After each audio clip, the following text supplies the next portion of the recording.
The meeting will come to order. Please rise and join in the Pledge of Allegiance. Pledge allegiance to the flag of the United States of America and to the republic for which it stands, one nation, under God, indivisible, with liberty and justice for all.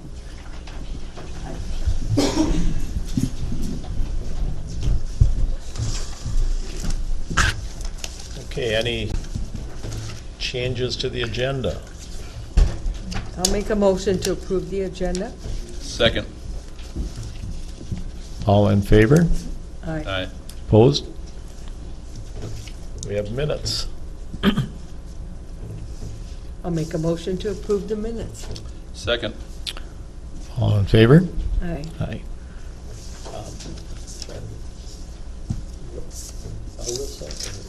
Larissa. Yep. How did she She liked it. she seemed like she was comfortable? Liked it. Yep. Good.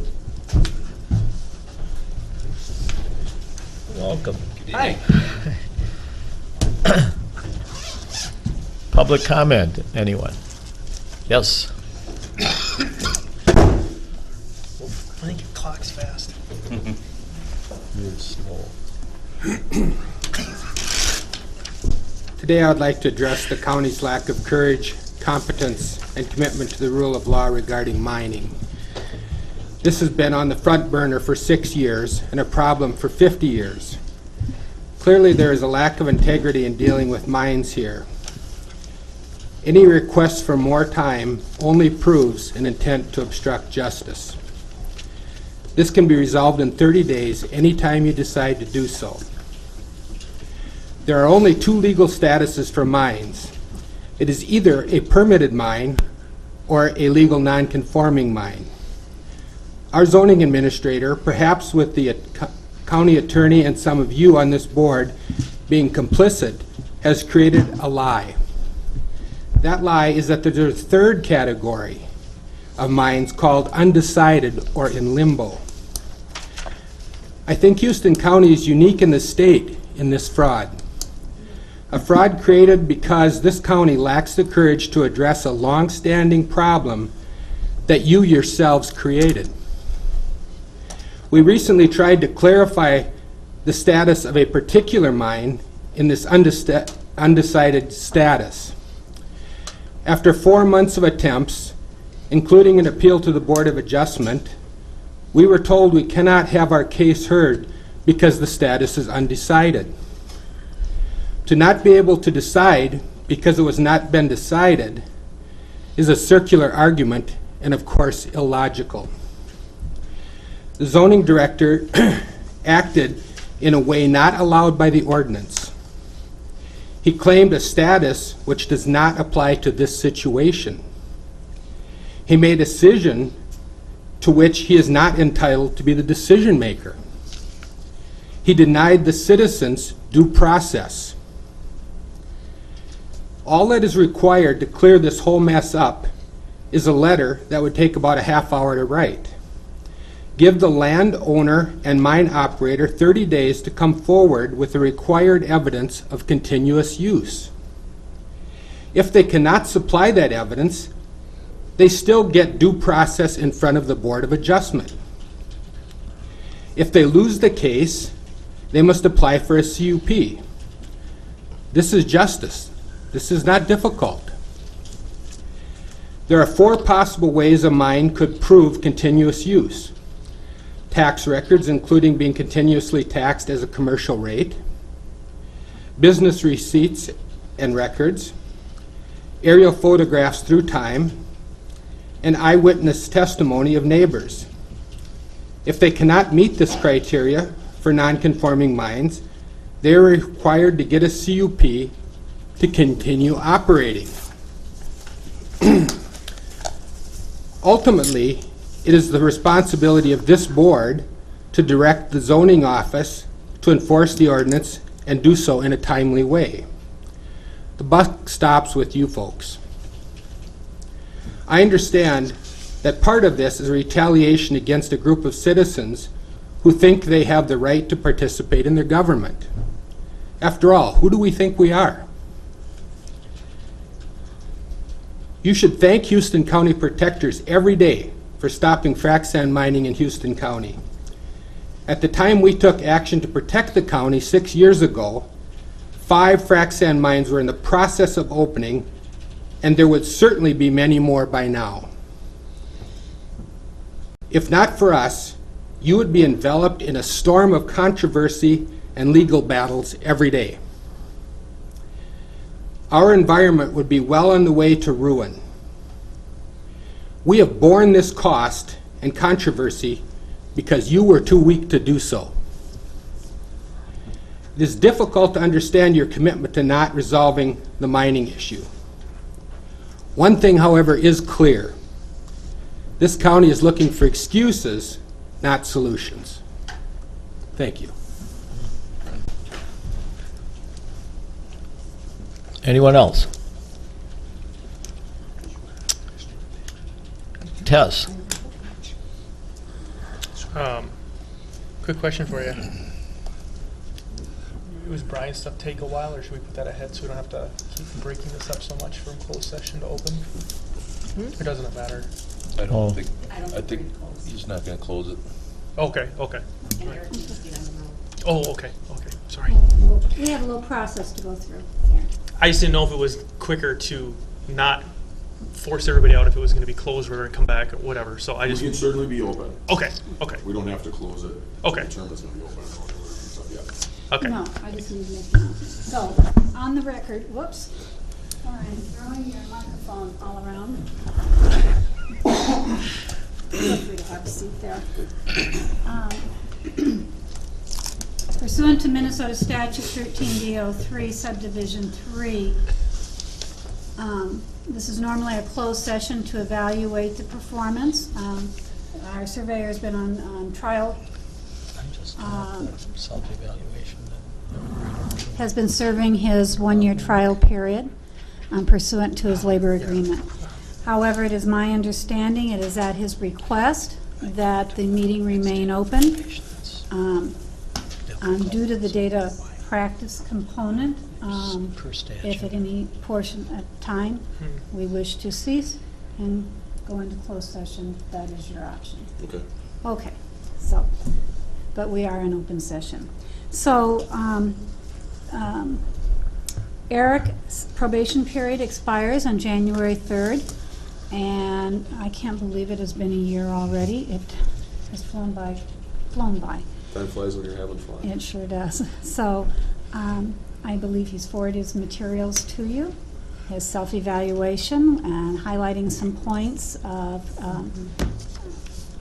accomplishments this year. And at this time, because you have opened it up, it's just, you can go through it and highlight maybe your accomplishments of the year and take questions Okay. or clarify points for the Okay. commissioners. Are there any questions with what I've provided you guys? Go right ahead. I gotta be honest, I haven't read it. I've had, as you know, some wife health issues, and I just received it, yesterday? Yesterday afternoon. Yeah, and so I haven't reviewed it, but I'm certainly open to listen to the people who have. Well, I have one quick question. Now, I realize that there are a given number of these corners that need to be monumented in this county where they simply can't be remonumented. They're underwater. Yep. because of the damming of the river. Whenever that was done, the monuments were put in the 1800s, sometime 1850 and 60 and whatever, and the river was dammed, I believe, in the 30s. Yep. So they're done. But out of the number of monuments approximately that there are in the county, how many have been monumented and or how many need to be done that realistically can be done? We have a total number, and it's kind of an estimation of Yeah. 1,825. Eight- 1825. Okay. And we are 70 or 80% done. That would have been a great number to bring to you folks tonight. That 1825, I believe, includes some corners. It doesn't include all the corners that are underwater and unnecessary or unable to be remonumented. Yeah, yeah. But it excludes some of the meander corners that would be kind of a terminus, kind of the end of a line as it goes into the water. So just because, let's say, the northeast corner of the section that's lying in the water is underwater and doesn't exist, there's still going to be a corner on the high bank that will give direction on that north line of the section. So I would say that 1825 is excluding some and it's including some that it shouldn't. So it's fair. Okay. I would say, so then we probably have around 400 corners left to do. Is there any part of the county that is sort of left out? Like there might be one particular area where there aren't any found monuments for several miles with that 70 to 80% done. There could be theoretically an area where it's really not very good. Right, there's kind of the northwest quadrant of Spring Grove Township is kind of open, and we started a project this year to close those gaps. There's another large hole in northern Houston or northeast Mount Prairie townships. Actually, I think right in the corner of the two. And then I would say there's a small hole in the southeast corner of Wilmington. And I think the rest of them are kind of dotted amongst Yeah. the rest of the Smaller, but still holes. Yeah. Well, I'm Maybe just, one or two corners okay. missing rather than. I'm just curious, you know, we've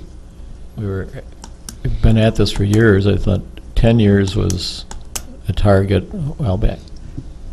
What's the point? What's the point? Yeah, I mean, so nothing comes up for forever, then when it does, can't we address a particular corner at the time? I mean, it seems like we're spending an inordinate amount of time trying to do this. I mean, if we didn't do it in 10 years, now we're going to do it in, what, 15? Or I just don't see the point. I think when I started a year ago, there were estimates done. I'm not sure if Dick did them or I know that Joel Thorson, the interim, whatever you'd like to call him, county surveyor that took over last fall, also agreed that additional 8 years would be needed. Looking at what I've seen, I think that's a reasonable number. Anybody that told you 10 years, I don't know where that came from. I don't know. I don't know how to justify But I guess, that. do we justify the 8 years? What if we don't find them? Just move on and do other meaningful surveying or whatever, I mean. Well, I guess that's kind of the prime focus of our department. We do get pulled off and assist the highway department. That's also a large portion of what we do. And when we do help highway, we do stake the plats, which allow for a legal description to be created for the easement right away that gets acquired. But we also need section corners reestablished in those areas in order to base our plats off of. When we do that, we go after one or two corners at a time. Maybe one of the corners was already established, but we go after two instead of trying to fill those big holes in one big project. So rather than going after the northwest quadrant of Spring Grove Township, we're going after one here, two here, and bouncing around. So we are accomplishing other goals other than remonumentation in our office. Okay. And I think that preparing watertight legal descriptions for the land we acquire protects the county from eventually building improvements upon land that we don't have rights to, which could be a very ugly battle in the future. Now, my basic understanding, and I'll ask Attorney Yount to check me on this because it's what I understand. It's not something that I've read that I really get. But my understanding is that although we do have now satellite methods and satellite-based methods and other ways of establishing a particular point much more accurately than the original survey, still, the original survey by law that's where it is. Absolutely. Where that corner was placed in 18 whatever, that's really where it is. And we can refine that to our heart's content, but that corner is still where that monument was. Absolutely. And that's where we, theoretically, yeah, we maybe don't need them, but on the other hand, legally, we do because of that statement in the law. Am I somewhere near? Well, each one of these things is a unique circumstances. It's really a case-by-case basis. If it, as Mr. Mayor is indicating, if things come up, then that's when everybody wants to know. And so it's really a case-by-case basis, but I do think that's an accurate description of the law as far as where it's placed is where it's at this time. Yeah. It kind of Okay. comes back to a principle of equity. Back in 1850, the land went from the ownership of the federal government to the private individuals. Yeah. And your predecessor in title bought the northwest quarter of the section, and your neighbor's predecessor in title bought the northeast quarter. And they went out there and actually saw these original posts in the ground.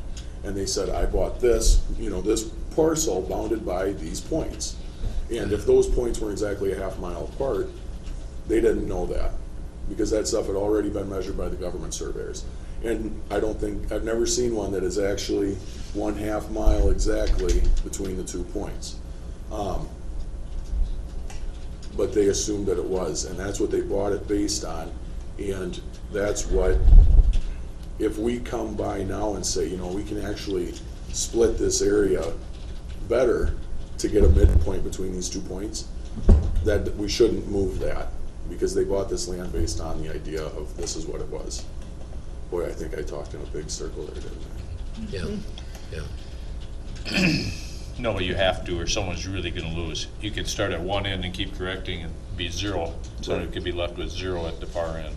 You can't make it right again because it was measured how it was measured at the time. Right.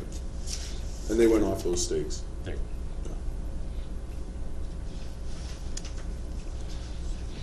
And of course, all of this county is based on the concept that thing in the ground down there above New Albany is absolutely correct.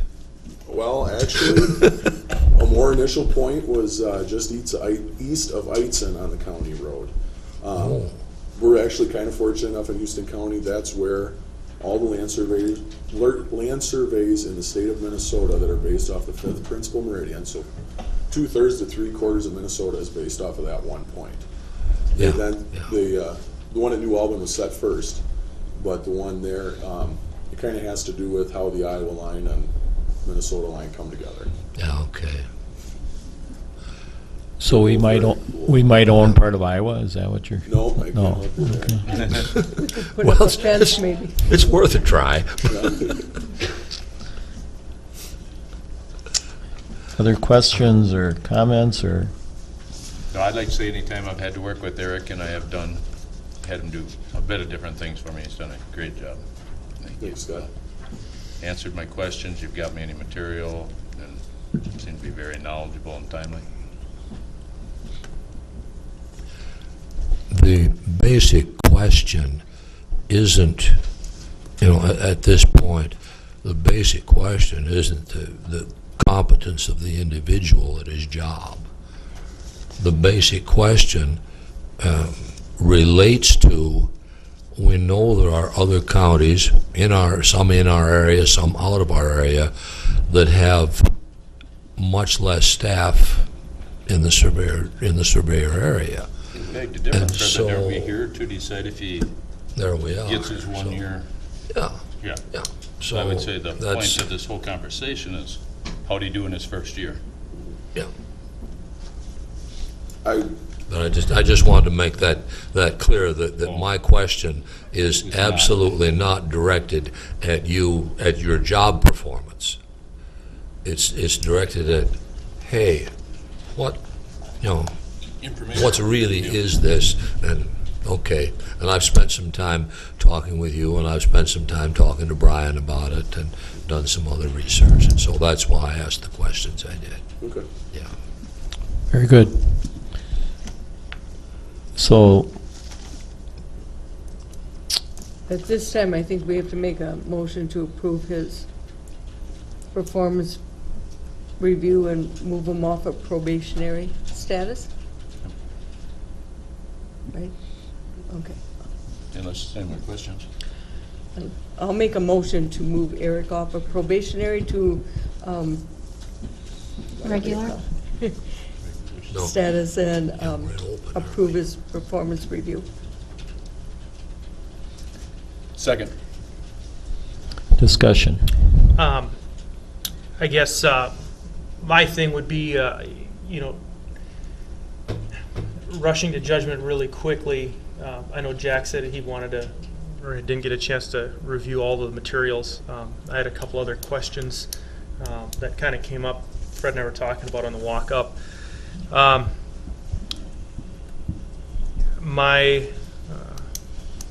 guess my desire would be to wait 1 week to make the call. There has been obviously a few things. I know, and let me back up. This is what gets difficult without having with the 5 of us, what we were talking about last week, coming in with department heads and doing that. There's been a few things I just wanted to chat with a couple of the commissioners that we can't with serial meetings. I know there has been a few issues that have come up, but I think Jack's talked to Eric about a little bit. Nothing major, but going forward, I was under the impression that we could even, if need be, extend probationary status. I was told last minute that's not possible. I guess I'd like to find out a little bit more about that. There's some developments coming possibly down the pipeline. I just want to make sure that we're crossing our T's and dotting our I's and not rushing to a judgment that might trap us at some point. So, Is this about his performance, you mean? well, it has to do with the performance. It has to do with the status of the office itself. It has to do with what's coming down the pike in the future. And there's a lot of, I think, questions that just got arised in the last little bit here, and I'd like to at least postpone it 1 week. Jack hasn't been able to review the materials. I had a couple extra questions that now got brought up. That would be my desire. Can I speak during this, or is this a discussion? Yes, it's. I think we are just doing his performance for the last year to move him off of probationary status. I don't think it. And we can talk about restructuring in the near future if we want to. Yeah. I think this just has to do with his job that he's done the past year only. Well, that's true, but there are other ramifications, that I would like to talk about. This is where it gets difficult, and this is where it gets uncomfortable talking in front of the press, in front of an employee about some of these issues. If I have to do it, I can do it. I'm not scared. I'm pretty open book. But I'm just saying there's a few things that if we want to, we could wait a week. If you want to vote on it now, we can, but then I'm going to ask a couple of questions. Excuse me, Justin. Sure. If it would allow for better communication amongst us all, I'd propose that we could go into closed session now. Yeah, it doesn't matter. I mean, it's nothing necessarily job performance based. It's more. I don't know if this is helpful, but it sounds like we have 2 different matters. That's what I believe. It appears clear that we have 2 different matters that we're looking at.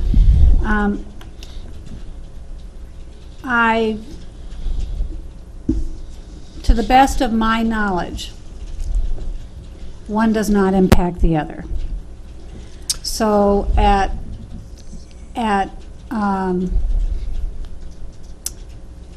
we're really here, in my mind, and this is just my recommendation, to act on the performance recommendation. The contract does not provide for extension. However, if I could maybe talk with the union, it would be, though, very difficult to get that accomplished in a short period of time. I do see these as totally separate matters. I don't know that one necessarily, if you will, hamstrings the other, for lack of a better phrase. And I think the process is, it's my recommendation anyway, that the processes be separated and clearly addressed separately. However, I will say that if all parties, not all parties, but if the board wishes to deliberate next week, the decision really doesn't have to be made tonight. But the surveyor won't be here next week is the reason why we were asking for it tonight. I think we're just talking about his performance the last year and whether we want to move him off of probationary. I do agree that we can talk in the future about any other issues, but unless you have issues with his performance, I made the motion and it got second. Well, I guess that's kind of my question is that You have a how to beat around the bush without directly saying something that would violate anything. Yeah, I would have a hard time saying what I need to say. But it does. There's a overlapping gray area, I guess, is what the potential could be. So.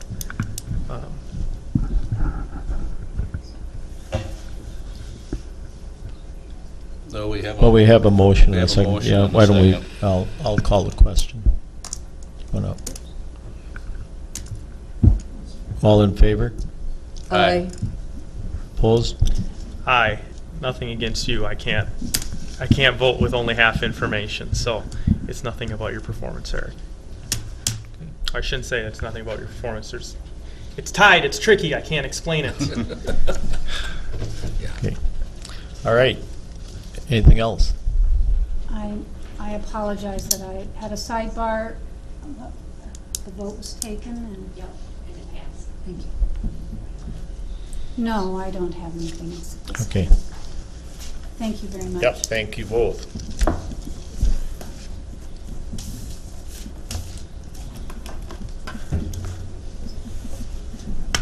I gave you the numbers, didn't I? I didn't have one with this part. Yeah, it's Stark. Engineer Pogodzinski. Yeah, Oh, it is 2 minutes, yeah. Better wait. Unless you can do it fast. Two of the items going to be quick, the third item could be much longer. Yeah, okay. 2 minutes ain't gonna do it. Yeah. Is this chart, the TNT now is not like the other meeting where we have to be here for an hour, right? I mean, it just has to be opened and shut, right? Yep, okay.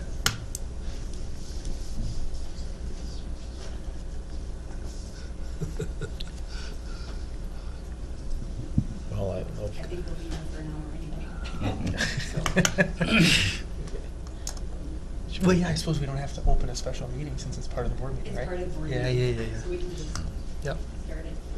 So, I should we think wait a Carol's the minute? one who usually starts it with her explanation of the budget. Carol? It's your show.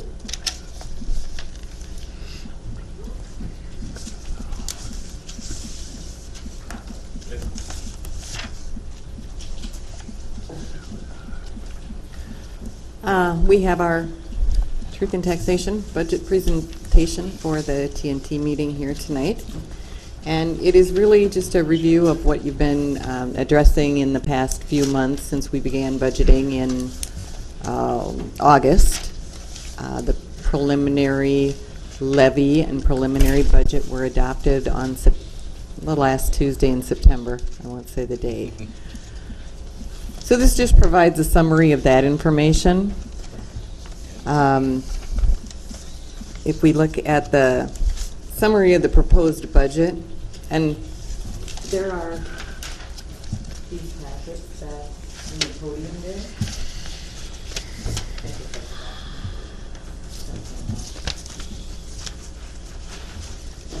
But the preliminary levy was adopted at a 1% increase over the gross levy of last year, which increased the levy by $129,000.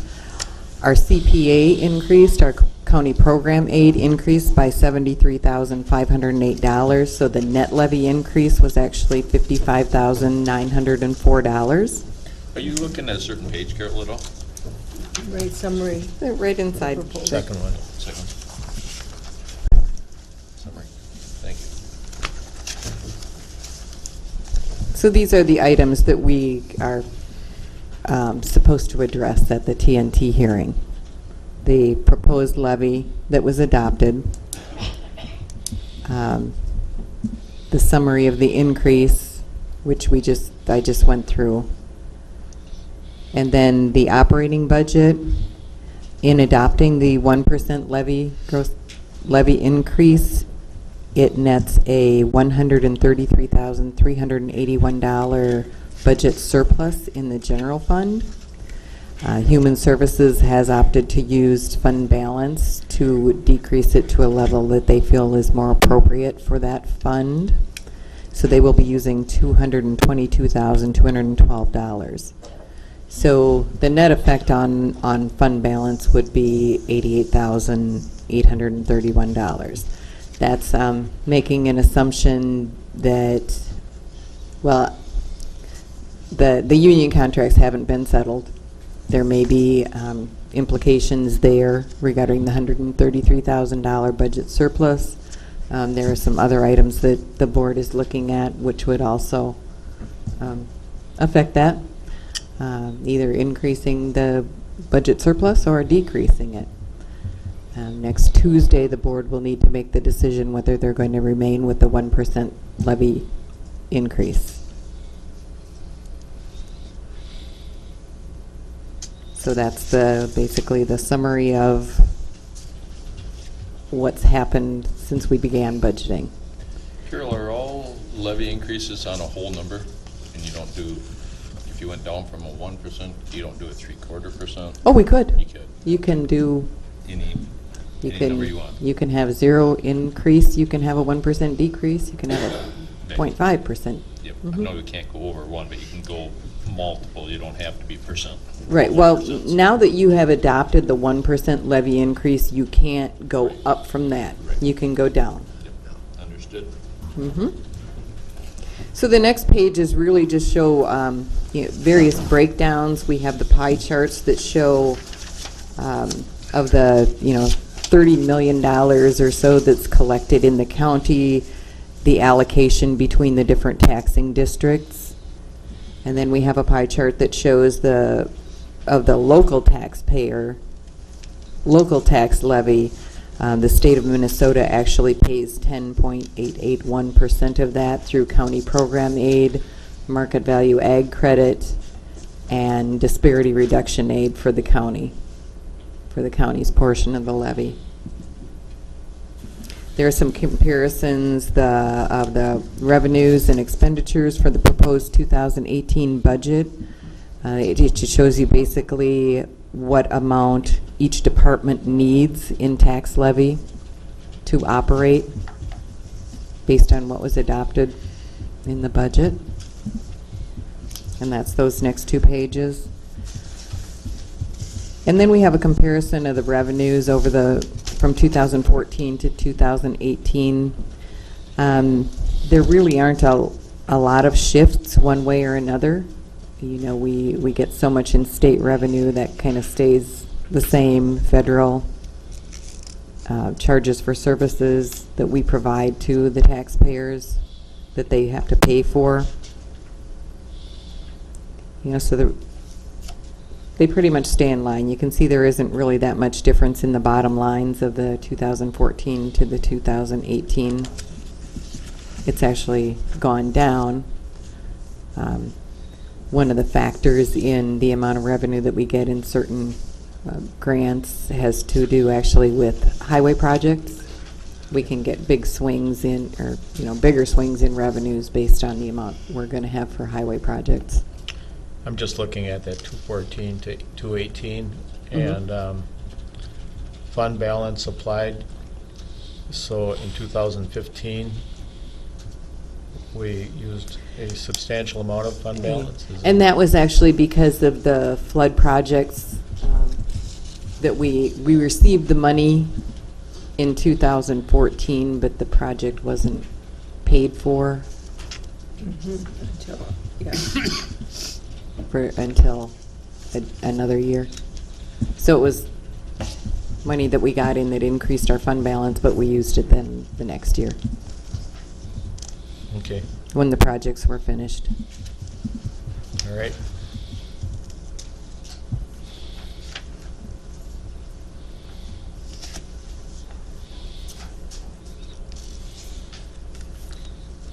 Oh, the next revenue comparison is just between the 2017 adopted budget and the proposed 2018 budget for each department. So you can see the revenues really don't fluctuate that much, except now in public health, our revenues are down $402,000, but that is because of the home care program ending. And of course in highway, based on the projects that they have.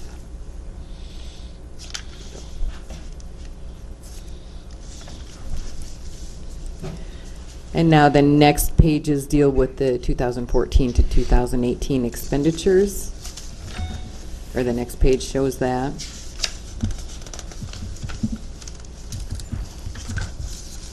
And there again, there isn't all that much fluctuation in those. The 2017 adopted budget was 12.4% lower than the previous year, just based on the bigger projects that we have, or didn't have. Now the next sheet reflects through pie charts the different areas of spending.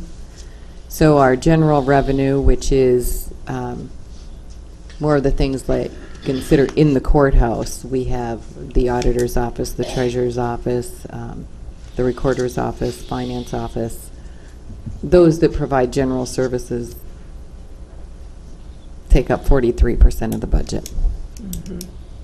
And Road and Bridge at 33%, Human Services at 19%, and our debt service takes 5% of our expenditures, or accounts for 5% of our expenditures.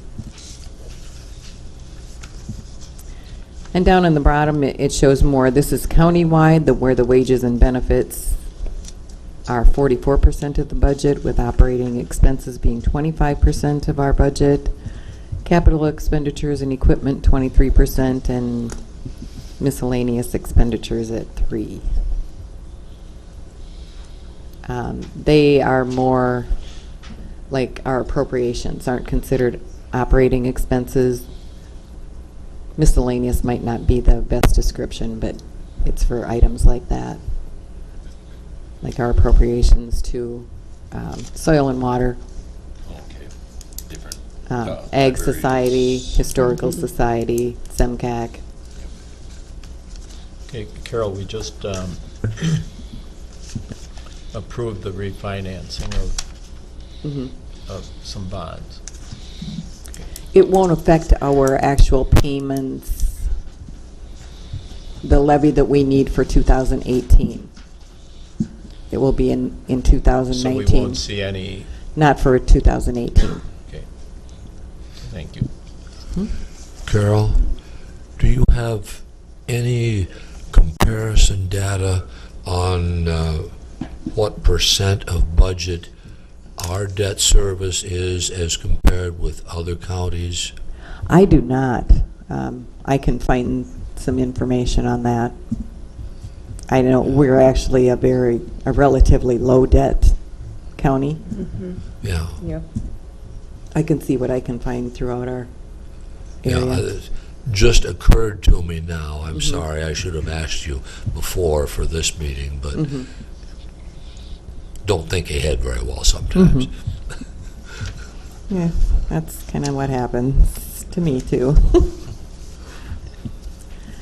So the next pages show the expenditures, the adopted budget in comparison to the proposed 2018 budget. I said 2017 was a lower budget than what we'd had for a while. So it does show an increase of $2,196,901, but if you look at the highway construction line, that's a big part of it. Human Services is going up. There are revenues to offset that.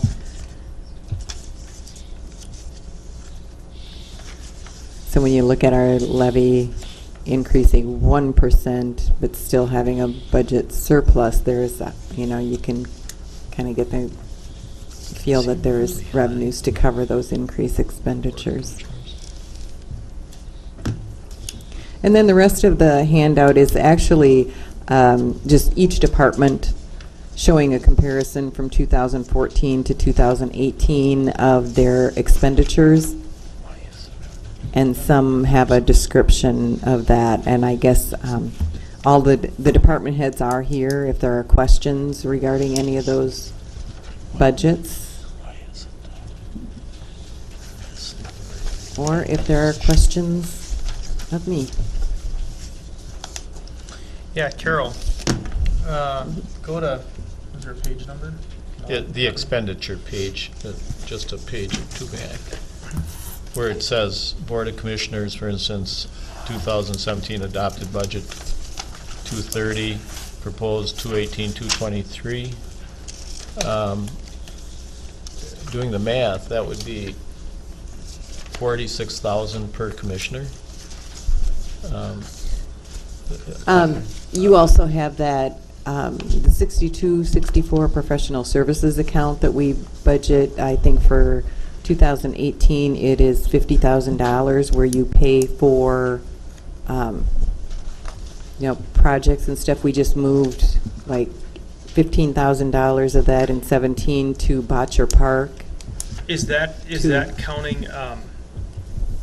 That's counting like total package for per commissioner. Right. That's Okay. the entire commissioner's budget for lodging, registrations, your membership dues. Benefits, all that kind of stuff.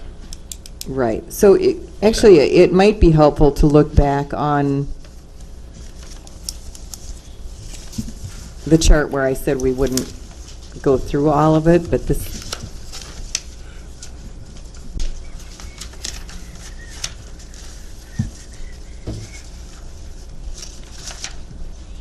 You'd actually Are just you be looking at the Board of Commissioners page?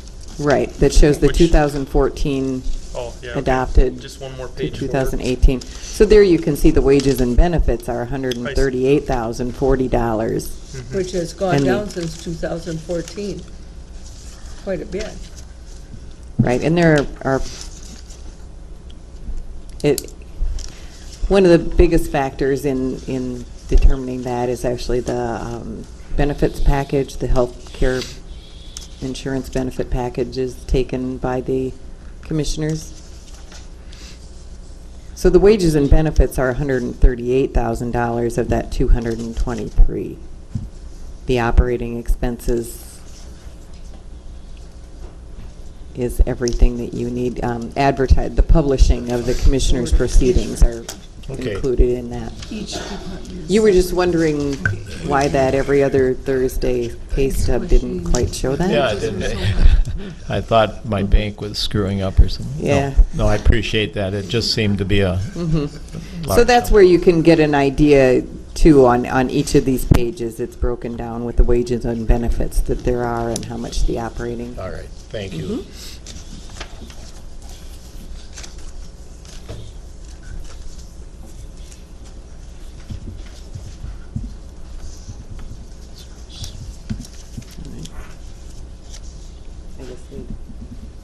So what were you looking at, Justin?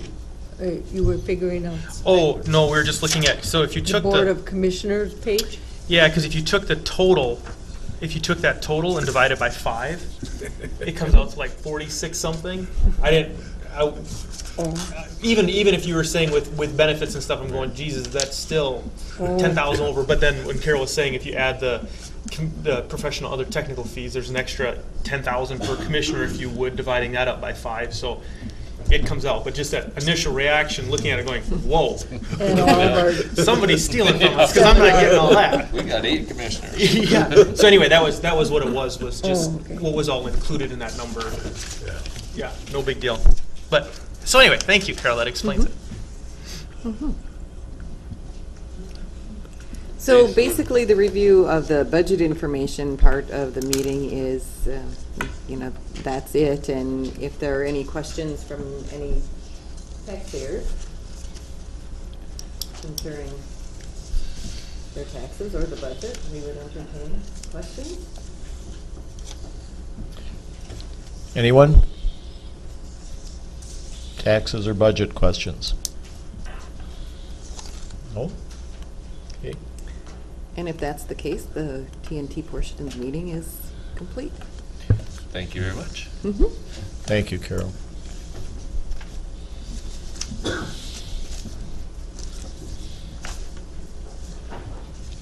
yeah. Donna? Are you gonna give? Oh, Brian, I'm Yeah. sorry. You were so patient. I think these people want to have a question. Oh, Sure. yeah. Wait. Carol, and Carol, you wait, guys and want to stay Cindy. here? I guess we Cindy do has have to a stay, too. question. Sorry. What didn't they hear? Well, just say your name and then say who you are. Len Luxinger. And Aline Luxinger. Folks, would you like to come up by the microphone so we can hear?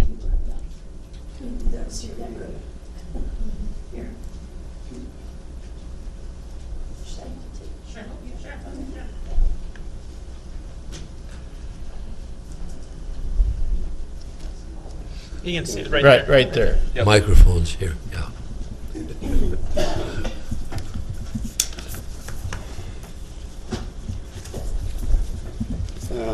Our proposed tax on my farm is, one parcel is 104% increase, and another parcel is 105.9% increase, and one parcel is 212.5% increase.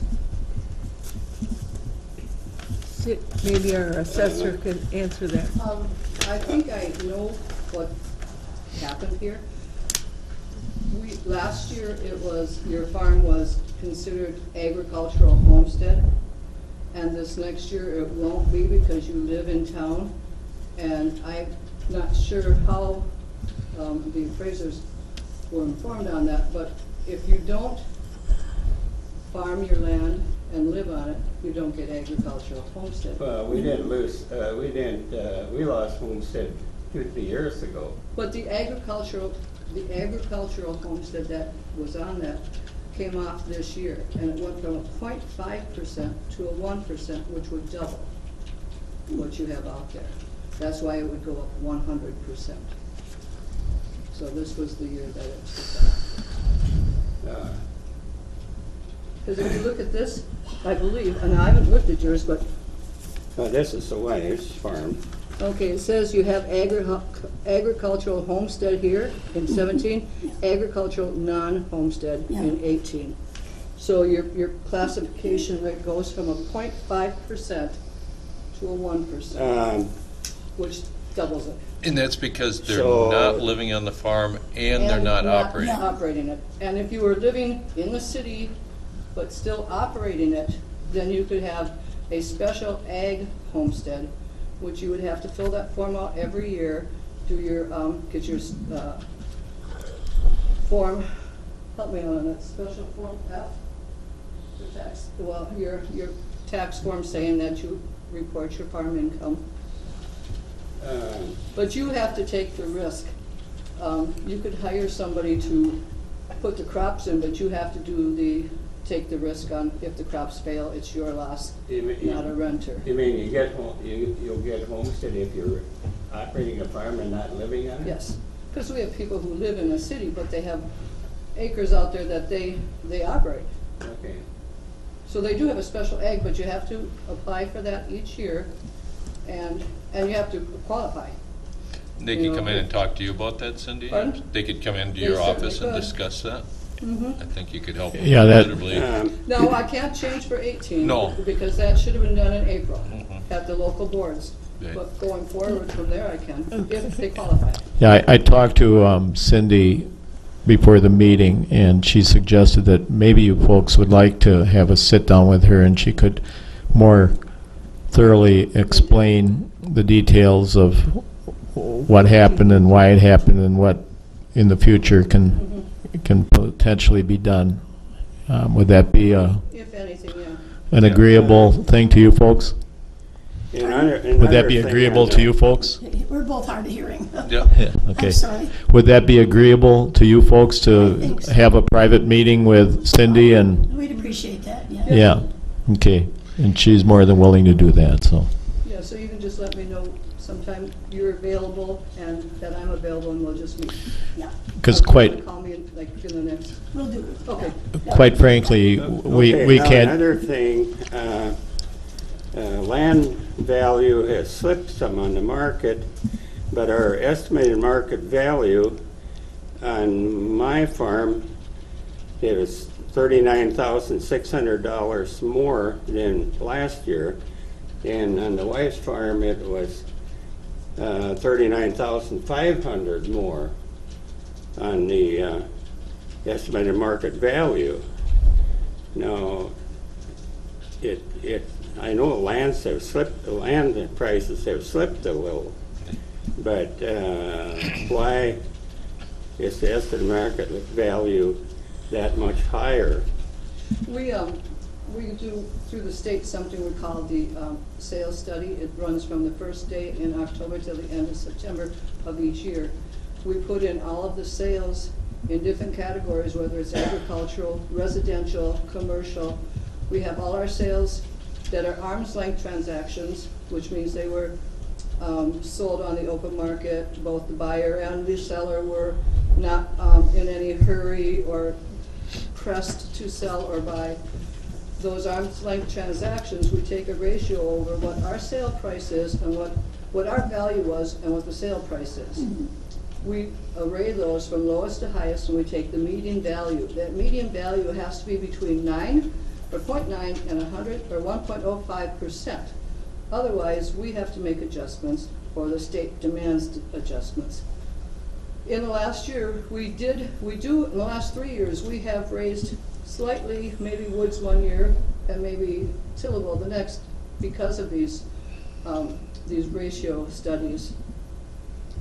If land is going down, and I just got my trends out for this, the study that just ended, they're pretty holding steady. Some values are going down, but then we have some sales coming in remarkably high. So we have to look at the center one, and right now they're holding kind of steady. They might fluctuate a little bit, and maybe next year they'll drop, but we have to go off our sales studies by law.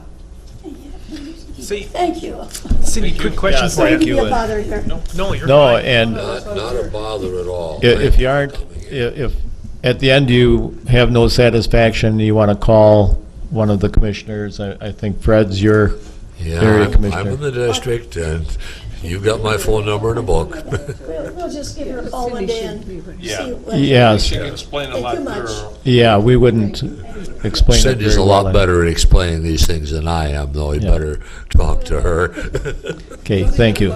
So this issue kind of brought something up. It happened to us. It happened to another family, and I couldn't explain it. Like our house, there was some deal with homestead credit because we can only claim it on one or the other properties, and it was something about that the parcels were not connected. And if they were connected, we could. Do you know what that was all about? Because I can't recall. If you go into the, kind of the legislation or the rulings on how we determine these things, Minnesota has the hardest property tax legislations or laws in the entire country. When you look at that, if you're agricultural and you have parcels adjoining it, that's considered one farm. If you have parcels not adjoining it, they have to be ag on their own in order to be part of that farm. And if they are ag on their own, you can go as far as 4 townships away, which can cross over county lines. So I can't just say one answer because there's too many variables. But once again, if you want to come and talk to me about it, we can. No, that explained it enough, because it happened to us and somebody else was in the same thing, and they said, how come we can't on this? And I said, well, I was told it was because we couldn't have, because they weren't adjoining parcels. And they said, Sometimes well, that's what does that mean? And I said, I have no idea. So anyway, They have to be, if they're not adjoining. so they have to they'd have to be ag on their own, so you'd have to have cropland with it. Okay, that explains it. Okay. Got it. Cool. Thank you, Cindy. Yeah, we're moving on. Call your commissioner. Brian?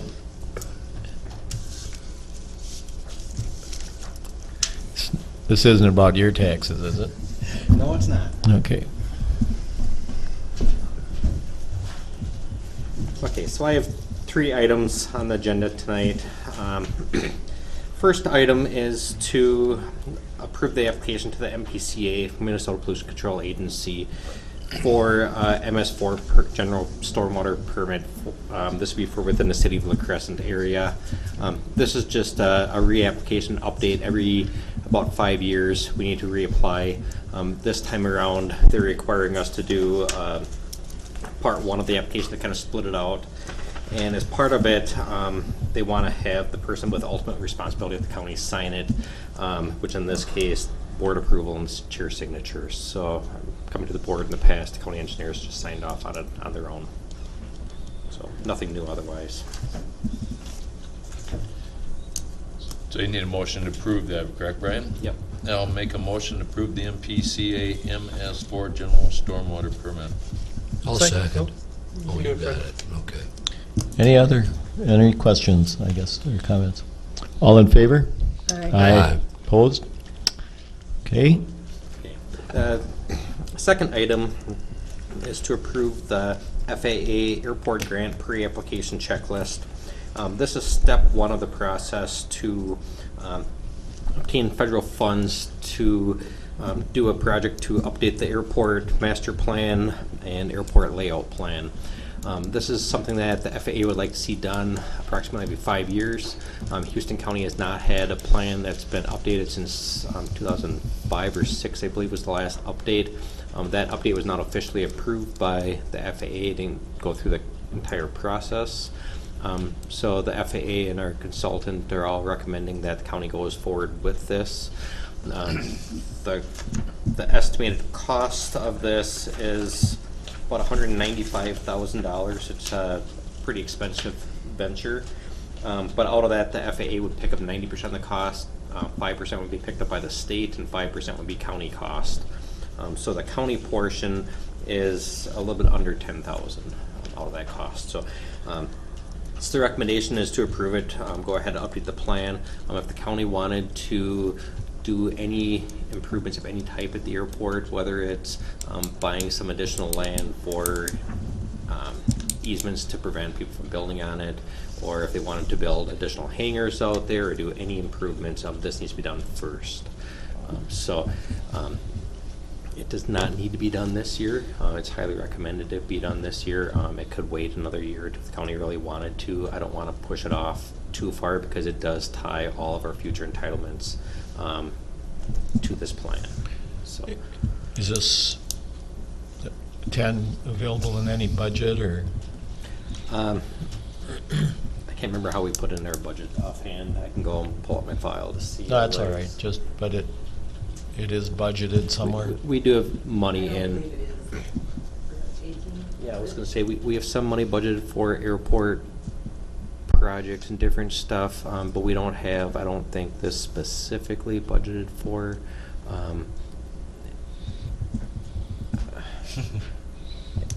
I don't know fully if it is. Okay. Where might you suggest it would come from, Carol?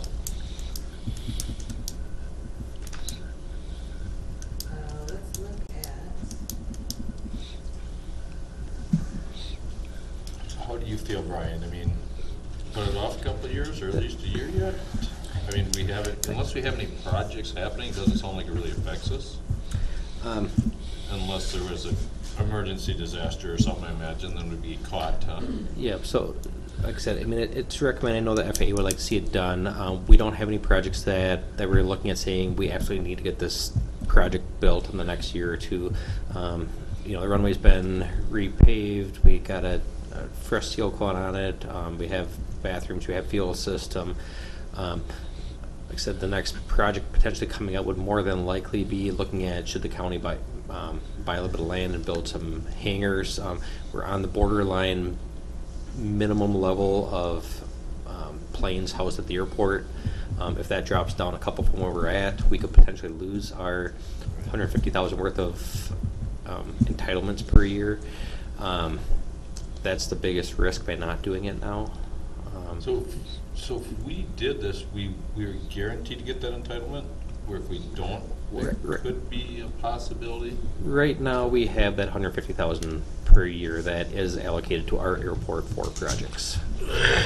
We have not spent that much on that typical year, so that's why we've been loaning money to various airports around the state. Keep it within the state. Those airports know they got money from us. If we have a bigger project, they're willing to work with us to get some money back to us. It's kind of, if we drop below the threshold for number of planes, I believe it's dropped below 10, it might be dropped below 9, I can't remember if 10 or 9 is the magic number. Drop below that, that $150,000 per year could disappear forever. And then when we go to disappear even if we sign this? Yes, this won't affect what happens to that money. What would happen with that money would be affected on the number of planes we have out there and that type of stuff. So, could we delay it? I wouldn't be opposed to delaying it a year if we want for budgetary purposes. I just don't recommend delaying it long term. Now, I've spent some time talking with Brian about this, and he says that we have, during the course of a year, we'll have some inquiries about hangar space at the airport, and there currently isn't any available hangar space. However, we have a couple of planes housed out there that are owned by people that have passed away. So I don't know where that's at. I don't have any idea whether those planes are for sale, what the future of those hangars is. And we own the land and they own the hangars, correct? Correct. Yeah, and then the thing comes up then, if we actually had a project out there, i.e. building a couple of hangars so that we could potentially maintain that number of planes, that would be eventually to our benefit. But you can't do any projects unless you spend the $9,800 or $9,900, whatever it is, to update this particular piece of paper. Okay. Carol, did you come up with an idea while we were talking? It's just $9,900. But Yeah, I think we could definitely cover that. find it somewhere? But there's We could nothing, cover that. there's nothing, I mean, as of right now, there is nothing in the near foreseeable future that we're planning on doing out there. It's just been repaved and been redone. I mean, I can't believe this year we'd have anything other than, like you said, the unforeseen issue, which then, I mean, what's going to get wrecked out there, I guess? I mean, the hangars are not ours. So if the wind blew the hangars down, I mean, other than somebody runs into a light, well, their insurance will cover it. You know what I mean? I mean, I can't foresee. Where's the downside, I guess, Brian, of waiting? Yeah, right. That's a good point. The downside is that this is the recommendation by the Federal Aviation So again, what's the Administration. downside? You know, That's off the feds. The feds, yeah. you know, they like to have updated plans for the airport. It helps them to plan and budget for the future of what's going to happen, not only within Houston County, but with all airports within the entire U.S. You know, so it just gets them a little bit extra guidance that county knows where we're going, that feds know where we're going, everyone's on the same page. And I guess we have pushed it off since, what you say, '05? Yeah.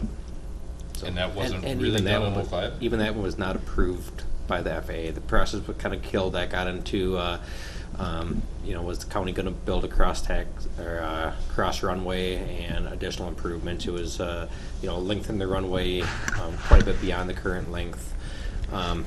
Ultimately, the county and the feds all kind of looked at it and said, "Is this realistic?" And I wasn't involved with a lot of that preliminary plan, so I don't. Is there a lot of work to the checklist?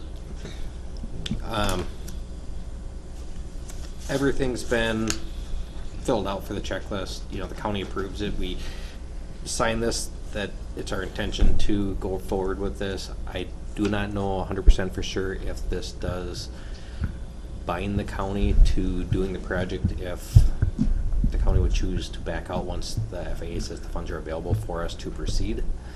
I do know that the deadline was last week, Thursday or Friday. We were actually beyond the deadline. The paperwork is given to the FAA to say this might be coming in. We'll go to the board for approval on Tuesday. They may or may not approve it. Okay. So, Well, let's have a decision if you folks So, would. so if we don't, it's not like we're losing funding or aid or something if you said at that this or point, I something. really don't believe that it would cause any change in our funding. I put it off till next year myself. And put that in a form You of know, a motion? Start the process a little earlier next year, you know, if we, and just make sure, I'm just not sure, like you said, does this for sure not bind us to anything? We submit this plan of what our future would be like in the airport, and they say, okay, we accept your plan, build it. Do we really want to build it? But, you know, that's where the process, you know, you have the public meetings, you're meeting with the board, you have the FAA, everyone looks at it, so that way the plan gets in there what your ultimate goal is. So that gives the county that clear path to what the goal is. It doesn't necessarily bind us to building something, but like I said, if you get the approval of this today by the board to proceed, I'm not 100% sure if it will bind us to actually doing the airport layout plan and master plan update or not. Without this approval today, we will not get the FAA money to do this update this year. At the same rate, like Scott's saying, I guess I'd agree with you, Scott. You just say, okay, we're not going to sign it. We'll start in July or August of next year looking into the 2019 budget. Yep. I mean, what, 6 months? Yeah, and the biggest risk I would say would probably be is if they change the percentage ratios for matches. You know, instead of having 90% FAA, 5% state, 5% county, that could become 90% FAA, nothing state, or 80% FAA, 10% state, 10% county. That risk is always out there. That can change. That's a And this chance comes due every that, 5 years, right? What was that? And this would come due in 5 years again. They would recommend looking at it and reevaluating if we need to update it again in 5 years, yes. Well, I guess that poses a quick question, though. If that be the case, and the ratios change, let's say you sign this now, in next August they come back and say, oh yeah, we changed the ratio, now it's 50-50. Are they going to come back and say, yeah, I know you guys signed that pre-application, but we're only doing 50-50 now? Like, would it be null and void, or is this contract good for 5 years? No, we'd lock in this rate, and actually when you talk about budget, time that this process gets started, funding won't be available more than likely until July or August of 2018. A lot of this plan might actually get completed in 2019. So there is actually a delay just for that process. Our application is for that 90%, 5%, 5% split. So that is what the rate is now what we would be applying for. And they would honor that, next- they wouldn't change the Yeah, we percentages in would the get future. approved and funded at that split. And that's so. locking us in for 5 Locking years? it in. No. Or is that just for 1 year? Once gives us funding, then we need to start within a certain time frame, and I can't remember if it's 6 months or 1 year to start the project, or start the. And that 95.5 has been there for a long time. I mean, that hasn't fluctuated There was- drastically in a while. There was talk about changing it a few years ago. Actually, I believe it was less. I think they increased the funding. I think that there was 10% local match just a couple years ago. Now It was it's down to 90-10 or 5%. something, yeah. So it is better now. They do look at that number every year, and it all depends on what happens with the budget at the federal level. So, like I said, I'm not trying to push yes, do it, or no, don't. It really doesn't affect our current operation at the airport a whole lot, one way or another. So. Okay, what's the board's desire? Let's move this on. I make a motion to not do it this year. Second. Any other quick questions? I'm still kind of nervous about not doing it from the standpoint of the federal budget situation, and the FAA may not be at the top of the list on getting money. I don't know. I have no idea how much money we're talking about countrywide at all, or what they might do. But I'm still a little bit nervous about that. I would just as soon approve it, quite frankly. I guess I see Fred's, I see your perspective on it. There's a lot of uncertainty. It's a tough one because I see it both ways. My only issue is I don't foresee anything out at that airport that, we just resurfaced the taxiway, we just resurfaced the runway. I don't foresee anything going to be happening, quite frankly, in 5 years. That would probably require an extensive amount of money. Other than, say, something catastrophic happened with the fuel system or something and we had to replace it all or something. But then again, you Or question buying insurance land. money or something. Yeah, but even buying land, I wouldn't buy land now. You got, are you going to do an airport expansion project? That takes a long time to develop. We wouldn't be at that stage for a long time. That I just hate spending $10,000 for the what if on something that I can't even foresee. Other than, like I said, a catastrophic event. What would that be? The hangars are not ours.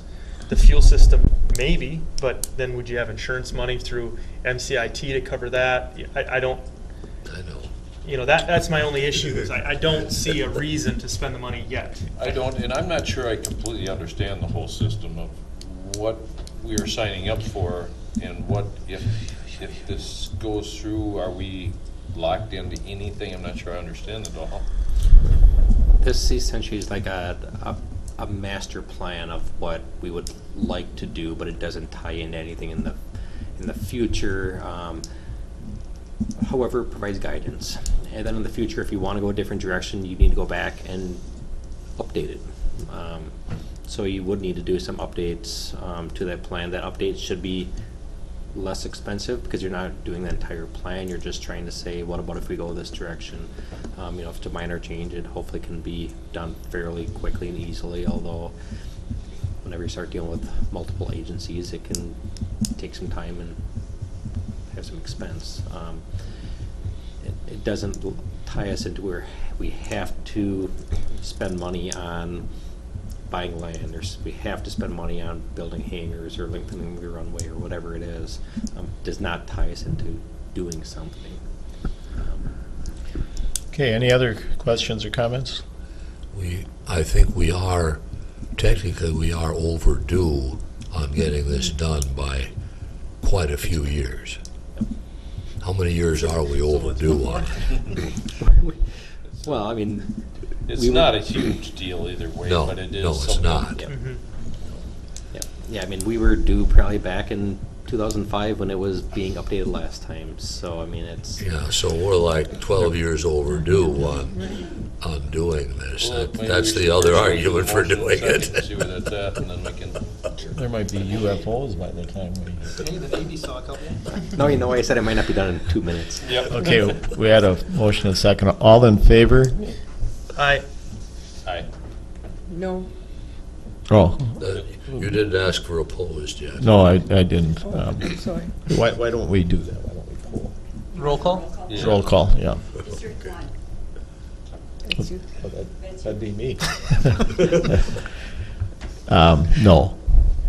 So yes means we're for the motion. Correct. Yes. Yes. District 3. No. Yes.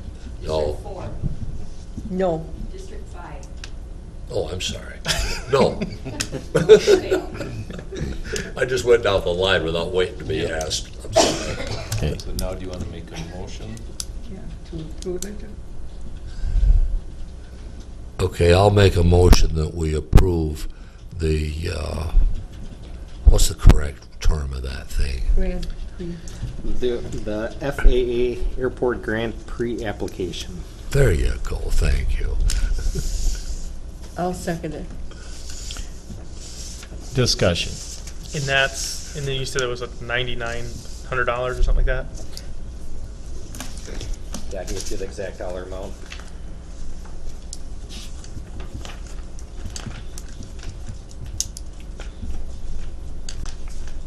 It's in here. And is there, with that motion, do we need to have where that money's coming from? A budget. I think, Carol, did you answer that there was money? She just said wherever. You'll find it in a spot. There's a Carol tree out has some there. money. Well, are you talking about if, you mean where the levy is at right now?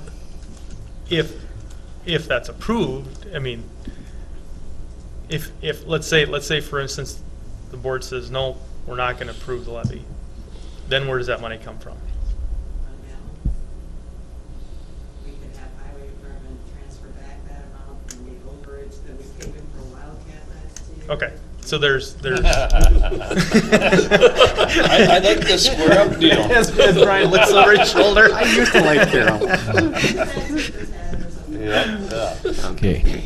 Yeah, so the dollar amounts, the total project, $195,000. Out of that would be $175,500 FAA, $9,750 would be the state, and then $9,750 would be the county.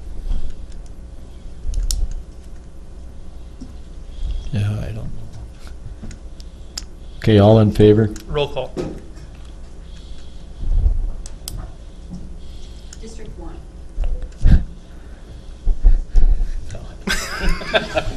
Yes means you want to approve it. I know, and it'd be a flip-flop. No. District 2. No. District 3. No. District 4. Yes. District 5. Yes. So now, what do I do? Impact is no. Do I sense a slight bit of not sure what's really going to happen here? Should we just wait on it? Yeah, why don't we? Yeah. Wait and come back next week and. Yeah, let's get it figured A out. little time to. I know what I think. Yeah. I can try to get a little bit more It's about information. 7 o'clock at night. Yeah, that'd be good. A little more, okay. You have one more issue. Yep, one more item then would be to adopt resolution 17-55 and sign the agreement approving MnDOT contract 31030028. What this is, it's to approve the MnDOT delegated contract project agreement. So if we have any projects that have federal funding, it authorizes MnDOT to receive that money, pass it on to the county so we can do the project. Without this agreement in place, essentially we can't get any federal funding for our county projects. So same thing we've done in the past. There's nothing really new about this, just different formats. So. I'll make a motion to adopt resolution 17-55 and to assign the agreement approving MnDOT contract 31030028. I'll second it. Any questions, discussion? All in favor? Aye. Opposed? All right, thanks. Brian. Thanks, Brian. Finance report.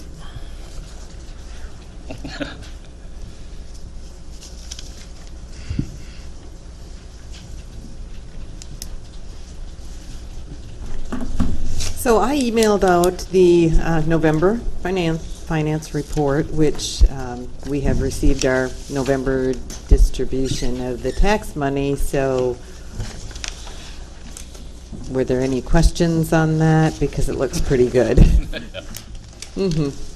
Of course, we typically spend a little bit more than other months in December just because people are spending their budgets, so. That's why I wondered if we still got a little bigger push at the end, or? Yeah. Yes. So. We're still in good shape. Yeah. I think, we'll come out probably adding a little bit to the fund balance. Great. Good. Maybe that 9,700 and some dollars. Yeah, unless Brian decides just to back that right off the bat. Yeah. So Donna is actually going to present the investment report, which will be the majority of the finance report for this month. Okay, it's kind of strange because it's the end of November. Usually, like, it was the end of November or December last year, but it still gives a pretty darn good picture of what we have. And so I've got all the certificates listed here on that big sheet. And some of you have hopefully have looked it over.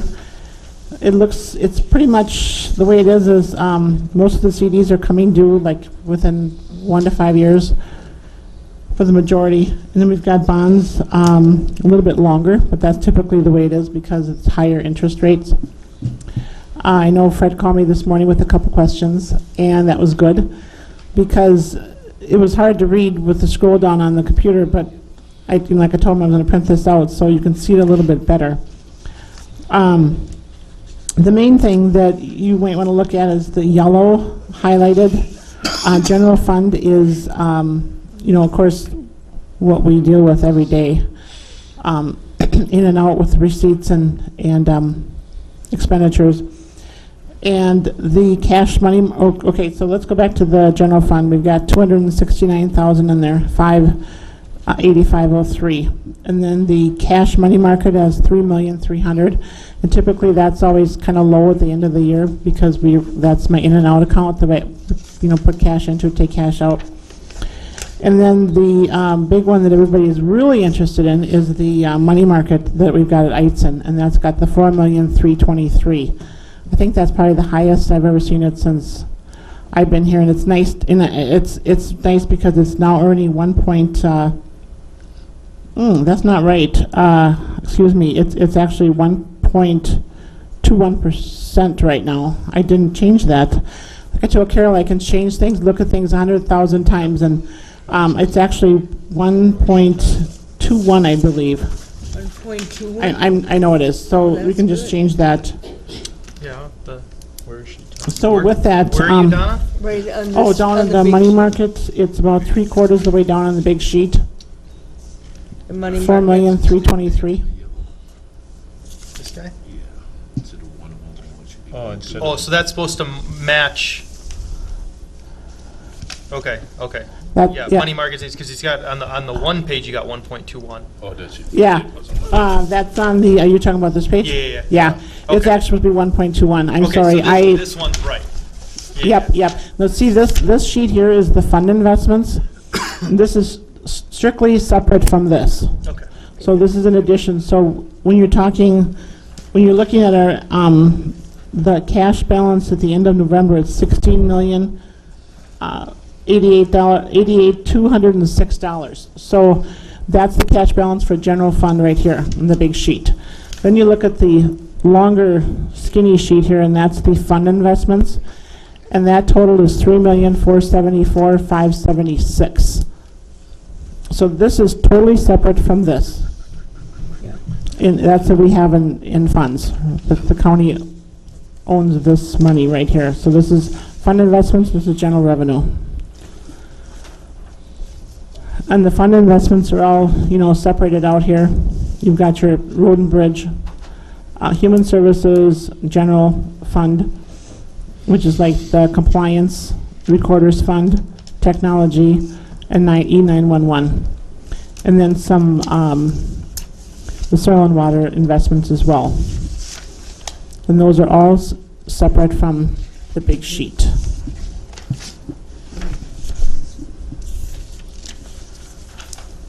So that 16 million is the total general fund for the county. The 16 million, yeah, this from the sheet. That's the. In what was it we had to have on the books that the state auditor recommended that we had? Was it certain That has to amount? do with fund balance, not the cash balance. Okay, so 50% of our current year tax levy. Yep. Which is about $6 million. okay, so now I'm confused because you said this was general fund, but it's not that general fund. No. Fund balance and the general fund are two completely separate things. So Okay. the fund balance is the accounting of the assets less liabilities. It's like your net equity in your business. Yep. That's fund balance. The general fund is, I was talking about those departments in the general fund, the auditor, the treasurer, the general fund is used to pay for them. And then Road and Bridge has their, well, there is Road and Bridge money in there too. Yeah, there's road and More bridge. like it's a cash pool when she talks about the general fund. Yeah. Should probably come up with different names for it, so Yeah. it's not as confusing. It's pool cash, like when I say, Pool cash. yeah, pool cash, Houston County pool cash, which is the heading on this. Yep. That is, the pool cash is what the county, strictly all the pool cash the the county has all in one. So it's like, if you think of like one big pot. Basically what we have in an operating budget right now. Yeah. Yep, pretty much. I mean, that's the money we have to work with, yes. And of the pool cash, on the bottom you see the 11 million, right, broke down here, like this. We're in the very, very bottom. Okay, 11 million, 277 is invested. So with that said, it's all broken down. Multi-bank, Raymond James, Wells Fargo, Eitzen, and all those different accounts. That's all broken down so that all of these accounts are earning interest. I mean, all of that money, the 11 million, is earning interest right now. The other accounts basically. 11 million of our 16 million is invested. Exactly. Okay. And okay, just one more thing. And then, so of the 11 million, just keep in mind that 4 million that's in Eitzen is strictly liquid. I mean, that is usable, and you can take it out anytime. How much? The 4 million. 4 million. Yep. Eitzen special. Right. Okay, so now, because I'm not going to be the only one that's in this county that doesn't have a grasp on the aspect that we talk about general fund. We talk about our operating budget. We say it's X amount of $1 million, what our levies, like what we're levying is, okay? But then we talked about how we have X amount of dollars in the we always call it the general fund left over. Like we talk about if we needed to build something or buy something expensive or whatever, yes, we have that money. That's not this money? It is. I say, when we talk about having the fund balance to cover like our operating expenses, like the recommendation of the auditors, Yep. or we talk about using fund balance to pay for this building, that's like in our balance sheet, which is typically offset by these assets. So, I guess here's my question. So- Let me summarize this. If you said we have $16 million, $11 million invested, that's not obviously money that we're using to run the county since it's invested per se. Okay, so my question is when we talk about fund balance. Well, when we talk about like taxes, for instance, I guess the hard part to me is to justify to people when they say, well, my taxes are going up. I know, but we've got $16 million invested. That's really cool. Yeah, but I mean, that's where we're going to get the questions is if you guys have $11 million invested, why are taxes going up? And I guess I need to be able to be prepared to answer that question when somebody asks me that. Where is this? I think it's invested, but it's able to come out as we operate, correct? We use this Oh, yes. 16 million every year. Oh, yes, it's just a revolving, I mean, like, I keep taking money out, the CDs come due. Let's just say that, like January, February, March, typically we don't have any money coming in, so I will be taking some money definitely out of the money market savings to operate. From the special fund, I can take it from the ITIN, the ITIN money market savings. So I'm not going to cash one of my investments in to get the money, obviously, but when they come due, I kind of take a look and say, oh, maybe we need a little money, so I might cash it in if the, Back up from the mic Yeah. just a skosh. Now, what I think, back up a bit, okay. Just a Oh, little sorry, okay. So anyway, so I will, like, it depends on, what time of year it is. It depends on the situation as far as the market goes. It depends on if the CD is called. A lot of times CDs are called. So we'll just typically cash and put them in the general fund and use them for, the operating. what I think we're looking at here, this is a snapshot. Mm-hmm. This is, right now, this is where we're at. However, what I think you're saying is that at different times of the year, we bleed that 11 million down substantially. Now, on the other end of that, there are requirements from the state that we have to have a certain percentage of our cash flow Right, available. But that's not in this. reserve Right. to save us in case something goes wrong. Right. Mm-hmm. So we're maintaining a fund balance or an investment balance to protect ourselves in case something really goes wrong, and to a certain extent to keep up with the state mandate, you have to have this percentage of your Yeah, available. your 29 million that you run through in a year. You have to have a certain percentage of that stashed away to protect yourself. Mm-hmm. But now And go back, it's because not you stashing just away. said something about that's not included, because that's the general fund operating budget where this is pooled cash. And the general fund operating budget is this pooled cash. That's where we get that money, Mm-hmm. So how does It's that just work if looking we've at got this money cash. tied So up in if you look CDs? at page 11 Yep, of your finance report, it shows the general revenue fund, which is our fund that's, Okay. used to account for things that don't have to be like human services. They have to be separate. Road and bridge has to be separate because their revenues are restricted by their source. Well, I'm thinking that maybe one of the concerns that is the CDs can be accessed anytime without penalties. You just, Though they will get a penalty, like, I was telling Fred this morning, he had a question on, I told him, I said, some of the, like, all my CDs are all kind of different. Of course, I wouldn't let you see them all, because it would be like a huge, huge deal, because it's a huge, like a spreadsheet I keep. Some, like, most of the ITIN ones are like 2.5-year renewable, so like in 2.5 years, you can cash them in. So I got a little spreadsheet, shows when they come due, 2.5 years, I can cash it in. I have a lot of variables. I was telling Fred too, I have callables, CDs that are called at different times, and a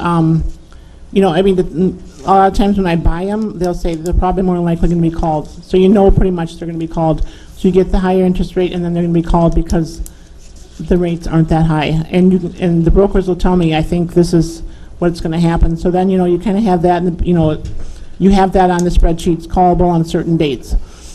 A lot of them get called. Sometimes I have step-ups, where you have, like, maybe it's 2% now, it's going to step up to 5 in 2 years. More than likely, they'll get called too. So those are different variables for okay, each of the I certificates. was, I was confusing money Yeah. market with CD. Oh, okay. And Yeah, so money I'm markets good, yeah. are liquid. Right, Yep. okay. Okay, so in terms of, all our different funds that we have, if you look at the trial balance report that's in the finance report, that shows you the whole scope, assets, liabilities, fund balance. Then if you look at the next report, the treasurer's cash trial balance, the cash trial balance in that report shows, it's in the finance report? The one I emailed. One email. The one I Yeah, emailed. okay. So if you look at the treasurer's cash trial balance, that shows the 16,088,000 in the total. It shows you the breakdown by fund, who owns their portion of that $16 million. If you look at the trial balance, that adds in the fund investments because they are separated. And then you can see in each one, there are liabilities that offset the amount of assets you have. So your fund balance is the net of those. Let me see if I've got this correct. So like the color-coded ones is each fund balance from the county, that any access money that each department has is going into the markets to invest in. Or, or a Yep. CD if there's, Yep. If there's Yep. money that we don't think that we're going to need. Like in the general operating fund, we have $700,000 that we got for the disaster at the jail. We have $700,000 that the board has designated to be used for capital expenditures. We don't just leave that sit in our checking account. Right. You She get to invests make it money in for it. different, CDs or in the money market. So it's any, I can't say in the pooled cash that this amount goes to Road and Bridge or this amount goes to general revenue. It's just pooled so that we together, can yeah. use it when it's accessible for any fund. Okay, so I Okay. guess to summarize, for those people that are confused. We're all CPAs up here, right? Don't worry. Not me. So basically what that 16 million initially is that's our savings account money that instead of letting it sit idle, we're putting it in to make money on interest, even though it's a little bit. It's the money, it's the entire amount of money that the county owns. Yep. I know. Okay. That's our cash. Which is partly operating, partly money that's been made money on from the Or when interest. we I mean, need it's it. all. Oh, yeah, it's all together. So like so now this year, so for instance, the interest, I budgeted 166, no, what did I budget? 140,000. And so now I figured it out by the end of the year, it's good. I'll have about 183,000 in interest. So that's about 40,000 over. So then, so as that money comes in, I mean, it's just going right into the general fund. Everything's going right into the general fund. So everything is all together. And like Carol said, so when the day is over, that sheet that you see, that big sheet, matches exactly what she has, with the trial balance. We match, everything matches completely. So, but the bottom line is that every bit of money that's in that big sheet belongs to, it's one big pool thing that the county owns. The only reason this is so confusing is because way back, it was kind of decided to separate these funds. And so these are the fund investments, but like I said, someday you can put them all together into this pool, so it'll be all together. Because I think this is where you guys are getting a little confused. And believe me, I was confused when I first started why this was separate. But it is, and it's continued to be separate. And if you guys want to ever get rid of this and put it all into one, so it makes a little bit more of a neater looking picture, I'm all for it. Well, the only thing is that Road and Bridge does budget. They have $7 million. They should be earning interest on their money, and they should be using it. But most of their money is actually in our pooled cash. Well, I'm using it anyway, so. And they're not really, Getting the interest, Yeah. they're not getting the interest, the fund, the general fund is getting. It's all But going the into. theory is the pool cash. that we made money from the general fund, so if Highway ever did need extra money, we still have the money that was made on that 7 million. Oh, I'm sorry. them Brian, now. close your ears. Brian's So I mean, sitting it's right there. still there because basically what's happening is we're taking all the department heads, any money left over goes into this big general fund. That general fund is now making money and hopefully growing, Right. which then And can we- be brought back up. I mean, we shouldn't call this the general fund. This is, it's your pooled cash. Pooled cash. Okay. Because we get that general fund confused with the actual general operating fund. There you go, So yeah. This is the pooled cash, and those are the fund investments, and, like I said, the total here can be tied to our treasurer's cash trial balance. Those amounts on there can be tied to the different investment line items in the trial balance, if you ever wanted Okay, to tie that, but anyway. Justin actually posed this question, but I have to, why didn't you invest anything in bitcoins? I don't think it's Dropped the ball allowed. on that one. by Yeah. the They wouldn't allow us to do that. We Buddy are might have restricted money. in what we can invest. Oh, yeah. Yeah. Yeah, definitely. But who determines State that? statutes. Yeah, state statutes State. determines. Yeah, I have an investment policy in place, and it's very, very limited, very limited. But you know what? You get a little bit, every little bit helps, but, yeah, but you can't just invest in anything. I'm So- sure they have to, otherwise they'd be bailing out counties left and right too. And all the brokers have my investment policies, and it's state statute, I have to provide that. I mean, it's the same, but they know what we have, and all counties have an investment policy. You can't go into anything that's Too risky. risky, so. Any other questions? Thank you, ladies. I just wanted, this little cash, little thing here. Yep. I think the auditors, I think the auditors really want you to, the reason why they want us to have finance meetings is because they want to make sure that, that there's no funds that are missing. So if you look at this, it's pretty much the same, and if it was going like way down, and like way, way down, then you'd probably wonder what was going on, right? You'd So say you were this is- going on vacation or something? Yeah, to the Bahamas or whatever, so, anyway. Okay. That's what this is all about. So that's the last thing I have. So that is broken down by basically by quarter. Yeah. It's this sheet broken down by quarter since 2013. Or 2000. I have this sheet, the sheet that you're looking at, is it on a daily basis. But this sheet, yes, is just, I just picked out the quarters. Yep. Yeah, from 2012. Yep.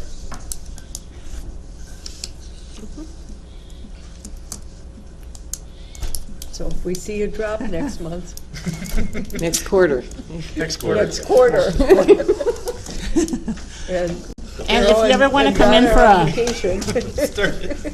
Start investigating. We know how to check it. They probably went to Las Vegas, right? Yeah. Well, like they always say, county doesn't have enough money. No. You ain't gonna hide that for long. but if you ever want to come in and if you ever want me to explain anything really good on my light items, you can come in anytime and I'll get, we can spend a Crash couple hours course or on. half a day, whatever. All right. No. Appreciate you. that. Thanks, Thank Donna. you. Action items. Approved claims, human service, and license center disbursements. I'll make a motion to approve the claims. Second. All in favor? Aye. Adopt Resolution 17.56 approving local water plan. I move approval. Second. Discussion? All in favor? Aye. Aye. Opposed? Approve abatement for Chris Schrader, parcel 24.0027.000. I think you missed a zero. Did I? Throw it in. What's I'll make the, a motion I don't to know approve the background on abatement. that? Do you know what that, If I Yeah, remember that was right, it was, fantastic. Just on your. error? an Okay, error correction. all right. Teresa made the motion, I'll second it. All in favor? Aye. Aye. Finalize the BOA appointment policy. That was one, I just got it too from Fred. Yeah, it just, Sounded like what we it talked got about, lost huh? in the shuffle somehow. What I, Did you make? I've got a copy someplace. I did have it one time. I gave her mine, and I Yeah. carefully read it. I have no problems with it.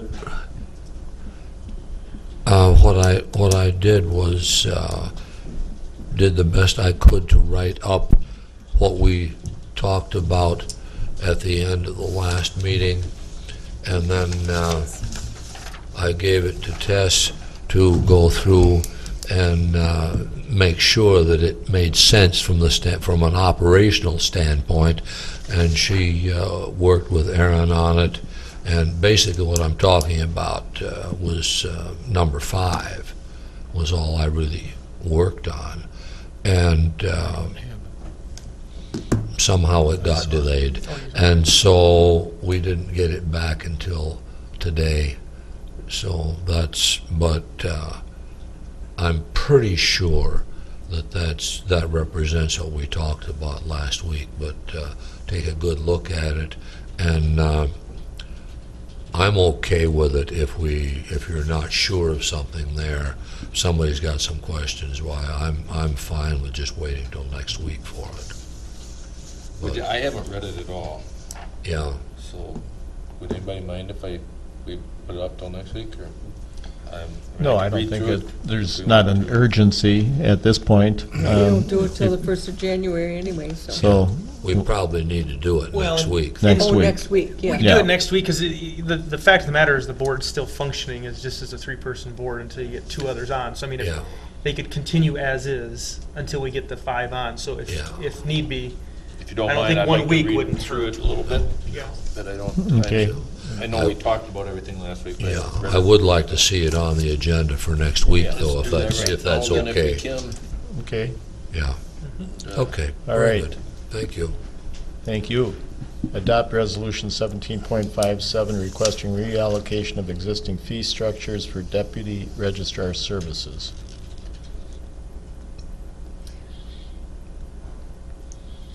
And that's what you sent out, Shar, correct? I did. Yep.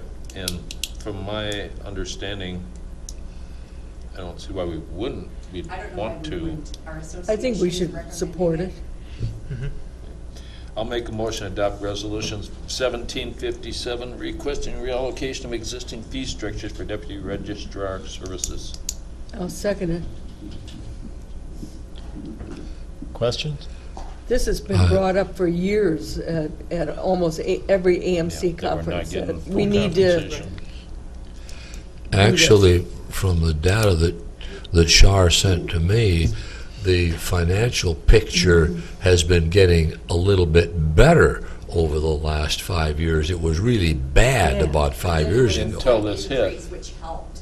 Yeah, but now, all of a sudden, we've got this change, which is going to cost us more, and so it's time to say to the state, look, let's see if we can fight do back a something little about it. Here's a question. Yeah. Is there any speculation, maybe Shar, you could answer this, but is there any speculation the state's doing this, trying to go more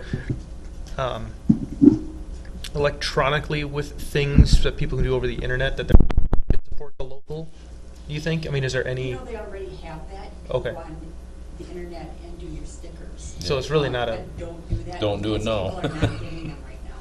Oh, really? Until they- Because our yes, screwed up do not state do that system. right now. You would be surprised how many people we get in all the time.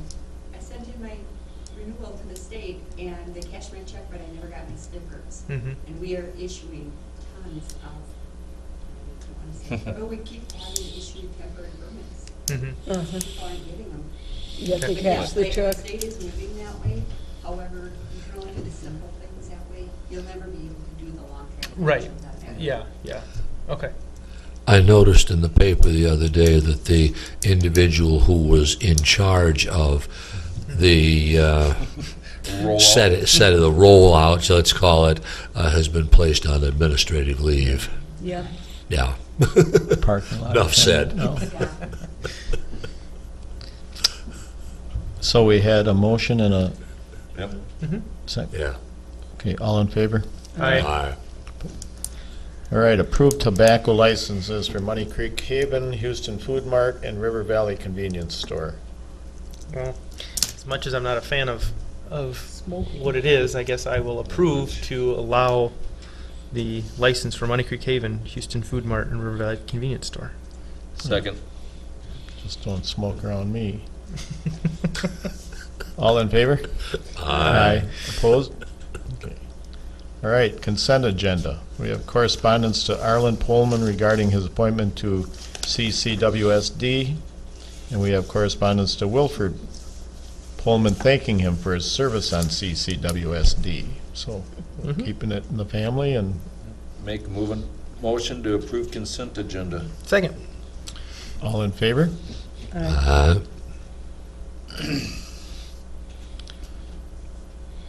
Okay, discussion items. Commissioner reports and comments. Well, why don't we do the drop site discussion, and Rick's been so patient. Before Rick, yeah. You want me to just summarize that we met yesterday?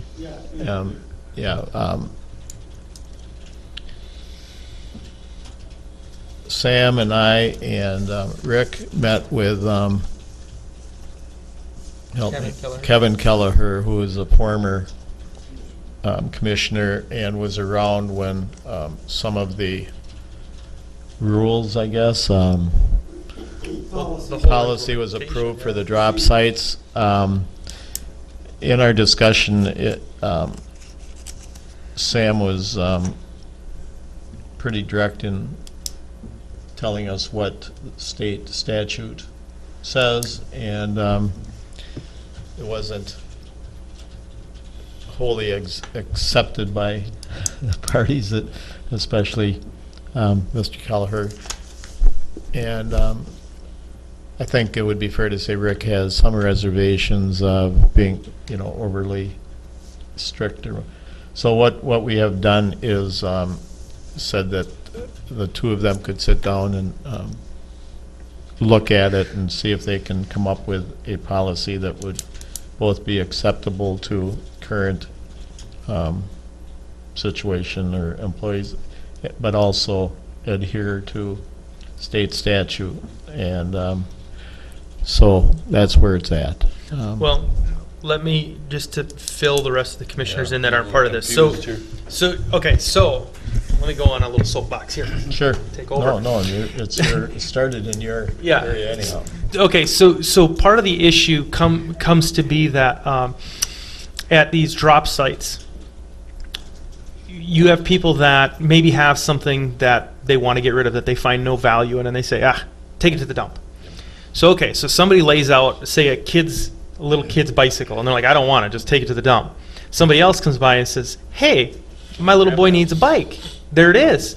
Now, personally, and I know the sentiment of some of the parties involved, is if we can reuse at any point, it's better to reuse than to throw something away. Our recycling center. Exactly. So where the sticky part comes in is, say, like a bicycle may have some value in scrap metal, but at $80 a ton, a bicycle's not even probably a tenth of a cent. So is there really much there? Okay. But let's say, for instance, it was a an oak table, or better yet, a lazy boy. Junk lazy boy to somebody's got a couple tears. Hey, college kid says, I want that for my dorm room. That's plenty good for what I need it for. There's a lot of people saying, I would rather see that person use it than have it go into the dumpster, go into a landfill, and do that. So from that aspect, there's a term I'm looking for, not sentiment, but that's kind of what this was supposed to be when it was set up years and years ago, was reduce, reuse, and recycle. So there's been a point where it's been in question, has that been abused? Where it gets sticky is if somebody came in and dropped off 500 pounds of copper tubing, and somebody says, hey, I want that copper tubing, and then they take it and resell it. Okay, now how do you prevent that? So there are some items in which I guess I would feel strongly that I would rather see it reused than put into a landfill if somebody says, hey, I can use that. The sticky point, and Sam, you can probably touch more on this, but there's statutes that would say, okay, well, if this enters the county site, it's now the county's property. Everybody has to have equal opportunity, to say purchase or take that. The gray area in my head comes in, well, technically it's not really the county's property until somebody hands it over and gives it to them. Okay. The other thing is, does everybody have equal opportunity? It's open 8 to 5. If you want to come in, a first come, first serve, you have an opportunity. You know, I mean, there's some of those gray areas where it's like, okay, does it go up on auction? Well, technically, the county never purchased it, so it was never the county's. Somebody's getting rid of it, therefore it has no value. So what are we auctioning off? Something with no value. Well, of course, we do pay for some things that come So in. right, so We are buying some. right, so some of the well, Sort of. like aluminum cans, things like that that have that value, yes. There's the aspect of lost revenue. If you say, well, it was in the dumpster, it was given to the county, it is now the county's property because it was given to them. We make money on scrap metal, aluminum, copper, that kind of stuff. You take it out. Now, technically, we lost the potential for revenue, even though we really never had anything in scrap metal because we don't charge for scrap metal or get paid for scrap metal. But it is figured into the offset of the other stuff, like when Rick went through his budget, you know, that, you know, we expect this much revenue from metal to help offset this much waste material. Yeah, and there's some of those that's right. I mean, we're counting on the revenue of some things. A chair, well, that's costing the county money. So really, you're doing us a favor by taking it. So it gets to be, where do you have a policy that says, yes, you can scavenge some things, and it's not just the taxpayers going in there and doing it. It was always allowed that the people that work there could do that as part of their benefits. That's part of the rub, though. Right. Is that, so, this bicycle, so I drive in to drop off something and I see the bicycle. As an employee, you're talking right now? Nope, Or is it I'm citizen? a citizen. Okay.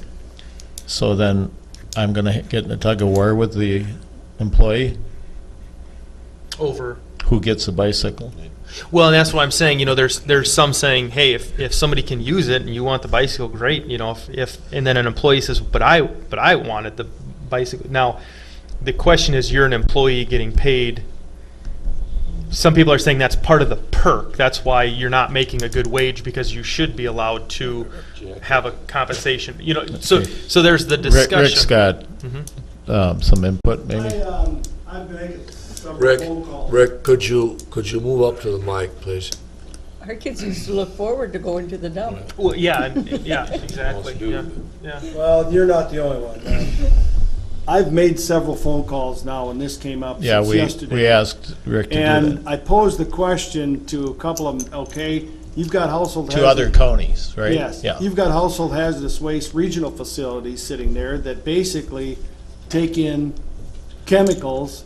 If they're any good, they're back out on a shelf again for the public's use. Mm-hmm. It's no different than this. Mm-hmm. What I want to do, and what I've, and I think we have agreed upon, I want to look farther into this thing and basically come up with some kind of a policy if, you know, we can have legal review that it is not going to put the, you know, the county in a position that, that we're breaking laws. I don't want to put my staff into that position. But I would like some time on that. I know the drop site people, they're checking with me constantly, but because I basically had a conversation with them that we, at this point, until we get it figured out, nothing is to leave the drop site.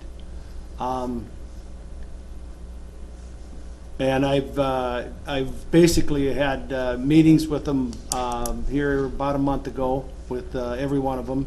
I had Tess involved with it, and to go back, and we reviewed the policies and whatever we got there. But I know that some of this stuff is being done out there, that counties are basically throwing this stuff back out again. What I want to review is how that's happening and what their county policies are to make that happen. So that if it's possible, we can Okay. do the same thing. All right.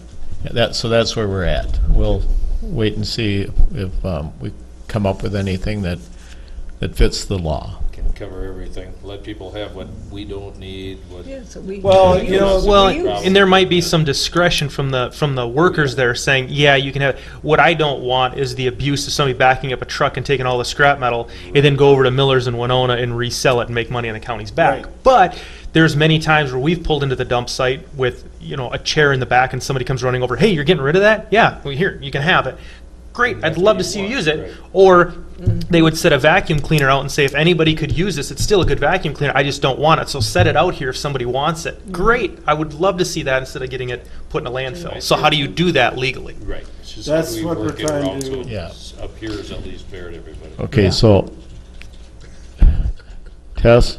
The question that Rick and I were faced with when we were looking at this originally is how that reason why we put the temporary shutdown on it was, can county employees, so we're talking about, I hear you say that people can use this. The issue that really came before us was whether county employees on county paid time could go through and salvage, get materials, potentially have resale themselves, and just that violate some kind of state policy or county policy. And the only reason I'm speaking is I just wanted to clarify, I hear a lot of people, I mean, I hear folks saying, people need to be able to reuse. The people we were talking about are county employees. Yeah. Well, and that was the sticky, I know you want to get going, but that was the sticky spot, that was kind of the perk for the employees, was that you may not get paid all that much, but you can salvage things if need be. And that's why I got called into question, is should that still be allowed, to summarize. Yes. Okay. All right, thanks, Rick. Thank you. Commissioner reports and comments. Fred? Got two questions. One, there will be a department head meeting next Tuesday at 1, and I remember from last year, well, this year actually, the first meeting, I remember that some departments didn't really like the idea of the evening meeting and objected to it. And we said, look, folks, we're going to do this. Well, okay, now a year has gone by, and I wonder if I have a consensus here of just asking at the department heads meeting how that's going, and if there are still objections, or if everybody has gotten to the point where they're okay with it. If you want me to do that, I will. If you want me to just leave it alone, I think it's a I'll good leave it idea to alone. bring it up, because in January, that's when we set our meetings for next year. Yeah, and of course, then they That would, would give a they idea. would have no opportunity, No. except unless they Yeah. came to our meeting, so. Well, I think it's a good idea. I'm sorry. Go ahead. Yeah, I'm gonna be the hard ass on this one. it's our decision to make. Right, and I guess, Yeah. I understand asking, asking just to get some feedback, but as Jack, you said many times in the past, let's be careful that the tail's not wagging the dog, that, Yeah. and that goes with a lot of other decisions that come down that I see a lot with the board. It's always like the board's asking permission to do this, when in fact, if it's more convenient for us as the board to hold it, that's our decision. So it's great, and I think you should ask the input, but I would strongly encourage that it's I think it's Yeah, a good the- thing. it's the to ask, the it's not qualifier to has make to the be- decision, because that it's- decision's made by us. Yeah, it's our decision. Well, I But- think the reason we went to this was not for department heads or even No. as much for commissioners. Yeah, What we you're were right. being told when we were running That the for public this wanted. position that the public wanted. Mhm. That's for the constituency of. Yep. Whether that has that worked, do they still want that? Is it proved to be of any use? Yep. I think that's more. That's the bottom question. line. That Yeah, is, Yeah, understood. I don't like it in winter. Anything I else? saw deer coming up today. Yeah. Yeah. Anything else, Fred?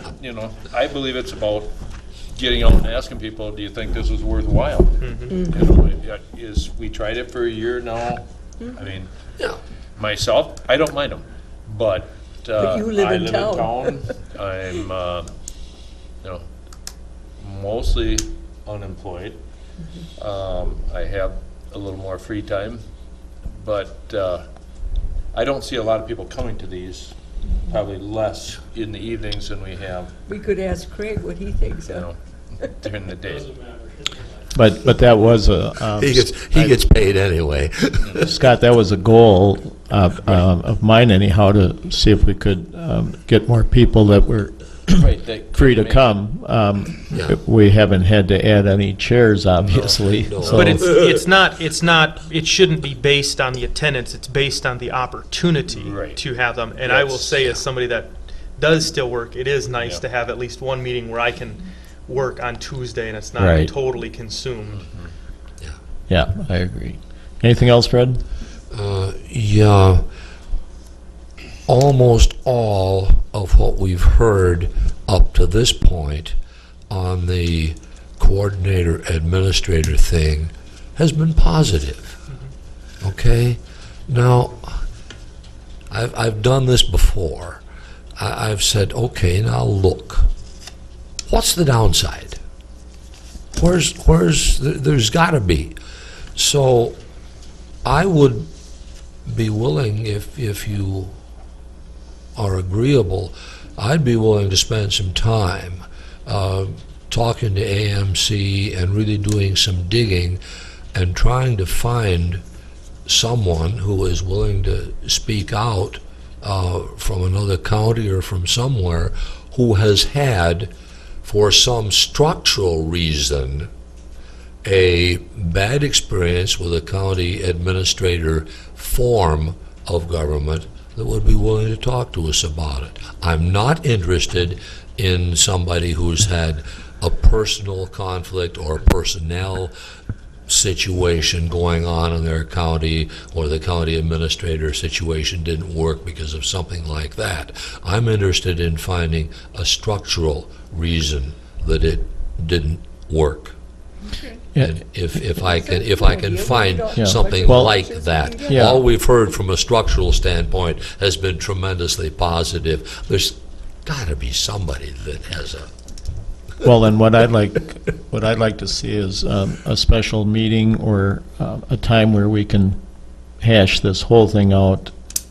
I unfortunately missed the presentation last week, but you know, I guess I'd like to kind of flesh out all of the feelings from the commissioners here as to whether they want to go forward or where we should go with it. But you know, if you It's a good idea to look at both sides. Yeah, there's got to be another side out there that's got some validity. Yeah, it Yeah. doesn't hurt to gather information. Okay, I'll do it if that's agreeable. Is people okay with that? Yeah, and I'd really like to also find out, you know, lock down a better price. I mean, I've heard 120. I find it surprising that, but that's no assistant or any help or anything. I'd like to. What are other people actually spending on the whole thing? Yeah, I want to make sure that includes, if any, additional staff. I want to make That's a sure big piece. that it includes a benefit package. I want to make sure that it includes Necessary, the everything various else. assorted memberships that they have to have and all that sort of stuff. Right. Yeah, Everything yeah. that goes Yeah, into that. that- Yeah, that's and I got to think be there. that's why I'd like a meeting where we can discuss some of these things, more. because I do have some information and some thoughts exactly With some of about that kind of thing. So, Okay. okay? I may not have much of a report on that next week, though. It's kind of the Christmas holiday, but it'll be forthcoming in January. Okay. It's hard to get hold of I may have people. something by next week, but it's going to be minimal, I'm afraid. All right. Thank you. Teresa? We did get a regional director for extension, Lisa Dierks, and she'll start in January, and she was real positive to be in when I interviewed with her, so. Where's she that's a good from? thing. She's actually from Rochester. She works for Mayo Clinic now, and she's the head of some department up there, and is looking for something else to do. Real A personality. She had more lists of things to check off than I do. You know how to spell her last name? Dierks. Thank you. Lisa, yeah. And then I'm still working with Cindy on this. January 24th is that census meeting for our region, and I'm the state demographer. I hope I said that right. She's on vacation this week. She's getting back to me next week to let me know what we really need to do, if anything, and why. Yeah, but she told me originally that this is what they base the federal and state monies to the local communities, depends on your population. So I'm going to meet with her next week, or talk with her at least on the phone. She's up in St. Paul, and get some more information for us. We are at this time signed up to get more information. They've been really, as you've seen from my emails, and I got a lot of that from AMC, so they're really pushing for it. And that's all I had. Scott? I have, and was meant to forward this to everybody, but from Bluff Country, they're asking for contributions for a county-wide housing study, and asked if I would talk to the other commissioners regarding putting money towards a housing study. Fillmore County EDA has talked this morning about this. The last study they've done is very old, and they're trying to see what counties would be interested in pooling together and have a housing study done. I said I'd bring it up. I think it's easier if I email it to everybody, let you look at it, and then we can maybe discuss it from there. It's not cheap. We're looking at 18 to 20,000 per county. Okay. So I will look email for that it. to everybody. Yeah. It's All just a right. little bit more to go through than we have time for right now. We got all night. Yeah. And I'm not sure I understand it all myself, so. Okay. Okay. Justin? The one thing, well, I got two things, but the big one, Fred kind of already alluded to. I saw we had good discussion from the administrator things and heard some good things. So I was very pleased with that. I guess my question was, as far as timeline, going, where the commissioners kind of were heading.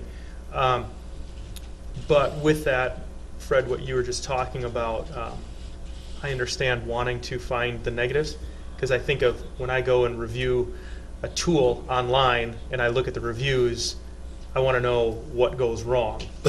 When somebody says, oh, don't buy this, it's junk, and you say, well, what was it? Well, the bearing goes out. Yeah, but I can put a better bearing for $20. It's not that big of a deal. Yeah. So I mean, I understand wanting to find out, like, are some of the issues really that big of a deal, or is it like, oh yeah, don't buy this because it's a lemon? I mean, so there's some things that, yeah, I understand the sentiment. That's a determination we've got to make. Well, and I think with that, I would like to see, if you do find out some negatives or wherever you're at, I guess I would like to have AMC or another administrator, somebody come just to talk about that. Because, for instance, you read a review online or something, and they could say it's the end of the world. But then when somebody comes up and says, nah, the problem was he wasn't using it right. That's why it went wrong. So, I mean, if we do, I would like to make sure that we have some justification where it's not just the sky's falling. That is this a legitimate reason why we shouldn't, or should we? So with that, I agree with. Try to filter that. Yeah, and I agree with looking for that. I may not be successful, but I'll try. But I think it's a good thing to review to understand both sides of the issue. So that kind of answered my question as to timeline. So where we're at. The other thing is, we talked about this a few weeks ago. Soil and water, that appropriation. We're going to put that on the agenda to talk about. I've talked to Jack a little bit. Fred, I know you had emailed kind of with some sentiment on what to do there. Do we want to have a longer, in-depth conversation about that, or do we want to do it now, or do we want to put it on the next agenda?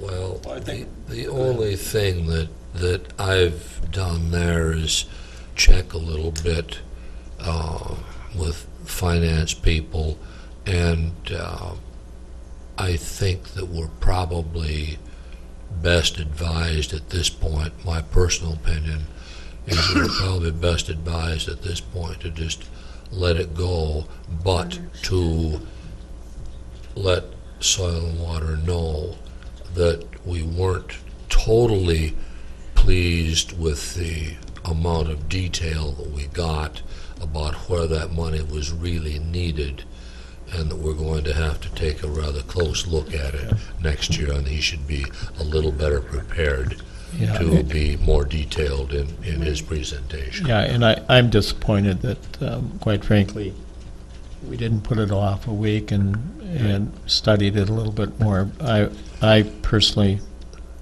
think I was hasty, but Well, in I conversation, feel that I dropped the ball. Well, in there. conversation though, since then with Carol in particular, I think we can have to look at it as water over the dam at this point, and go with your suggestion that we scrutinize it on a more thorough basis. I want to be careful.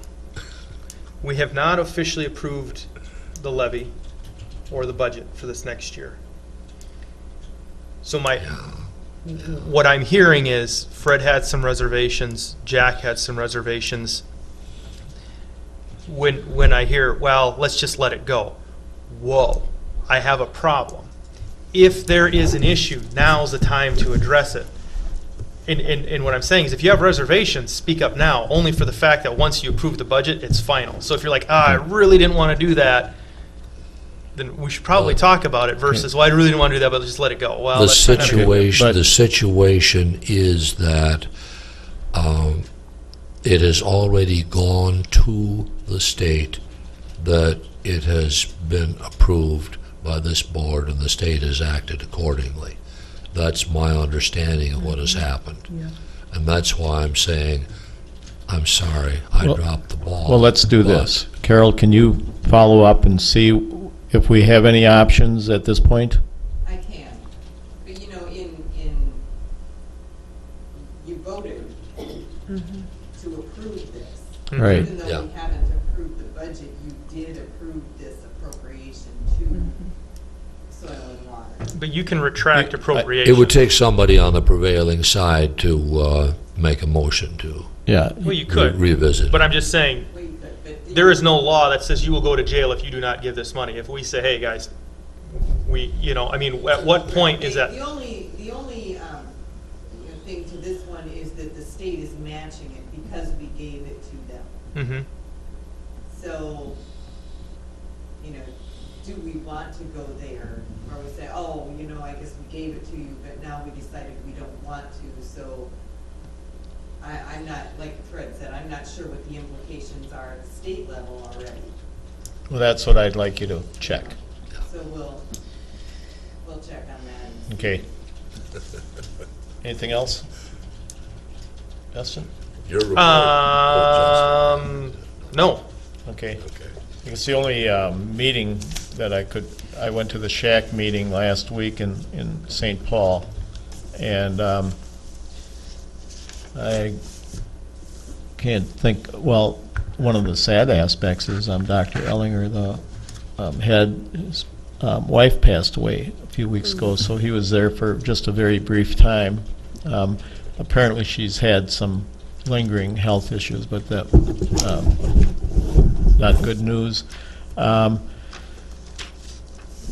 They talked about the fact that we've, as a state, have dropped a few notches as far as our overall health rating. I think part of that, again, depending on who you listen to, but is that they don't feel that it's being funded from the state in many areas like it had been, or as they would say should be. There's one pocket of what do you give people when they're sick? anyway, this TB that's resistant to medication. But that seems to be pretty much focused in the Hmong community, and they don't see a big threat. They, again, talked a little bit about the measles outbreak earlier this year. Now, I just saw, this wasn't brought up, but I just saw the other day, now, chicken pox is quite prevalent. And it's, but other than that, I can't think of anything that is too pertinent to us at this point. I think one thing I forgot to mention, I talked to Brian, discussed some stuff about a county shop again. So I'll forward you some emails. He has kind of a design of the area. He said, and he's got some overlays of what they have on the existing area, and what he's looking to add there. And I said Justin would like to maybe have something to lay this stuff on too. I'll try to forward you that. I think we need to make a conscious effort. We got to start having a weekly meeting on this, or what, to start moving something along. Yep, I agree. I know the first thing is decide for sure. Is there any way we can start at least on the existing site? So that's where I'm trying to go with this, is get anybody that wants any information about this, let's get together and get it and make that decision. Can we build on the existing site? Good. All right, quickly, I've got two correspondents. Houston County Board of Commissioners, on behalf of the staff and board members of the Southeastern Minnesota Area Agency on Aging, I would sincerely like to thank you for your $2,000 contribution to our agency. These funds will be used to assist in developing services for older adults in southeastern Minnesota. We appreciate your support in our mission to keep individuals living in community settings for as long as possible through access to community services for seniors, family members, and their caregivers. Your generosity is greatly appreciated. Lori Brownell, Executive Director. You're kind of the only one that's going to benefit from that, aren't you? I was waiting for that. You knew it was coming. I hope the lunches are good. This is from Mr. Bill Freed, Acting Executive Director of Giants of the Earth Heritage Center, 502 Main Street in Spring Grove. Yeah. Dear Mr., and in reference to Ballard House, 163 West Main Street, Spring Grove. Dear Mr. Freed, I am pleased and honored to congratulate you upon the entry of the Ballard House in the National Register of Historic Places. The National Register, as you know, is a listing of districts. Blah, blah, blah. Any information sheet describing the program is enclosed. By recognizing the significance of your property and planning for its preservation, you are participating in a national movement which aims to preserve for the benefit of future generations our cultural heritage. So, there it is. Did you know this happened? I read about it. I think I saw that in the Spring Grove Herald, that they were going to be registered or something. Well, how is the house lived in now, or? No, it was way back, when there were railroads and everything else. That was the Spring Grove Hotel. Oh, okay. It's basically pretty much a little bit down the street from the telephone office. Across the street, south side of the street. Rather large. Looks like an old hotel from the outside. Okay. It's fixed up rather well, yes. Well, very good.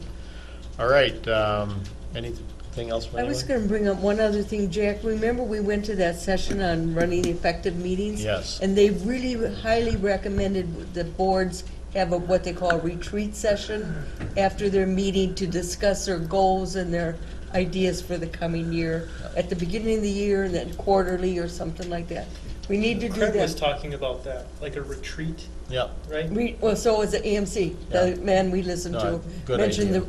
And it's an open meeting, but we just get together and talk about our goals and find out You want to look where at we're doing heading. that right first part of January?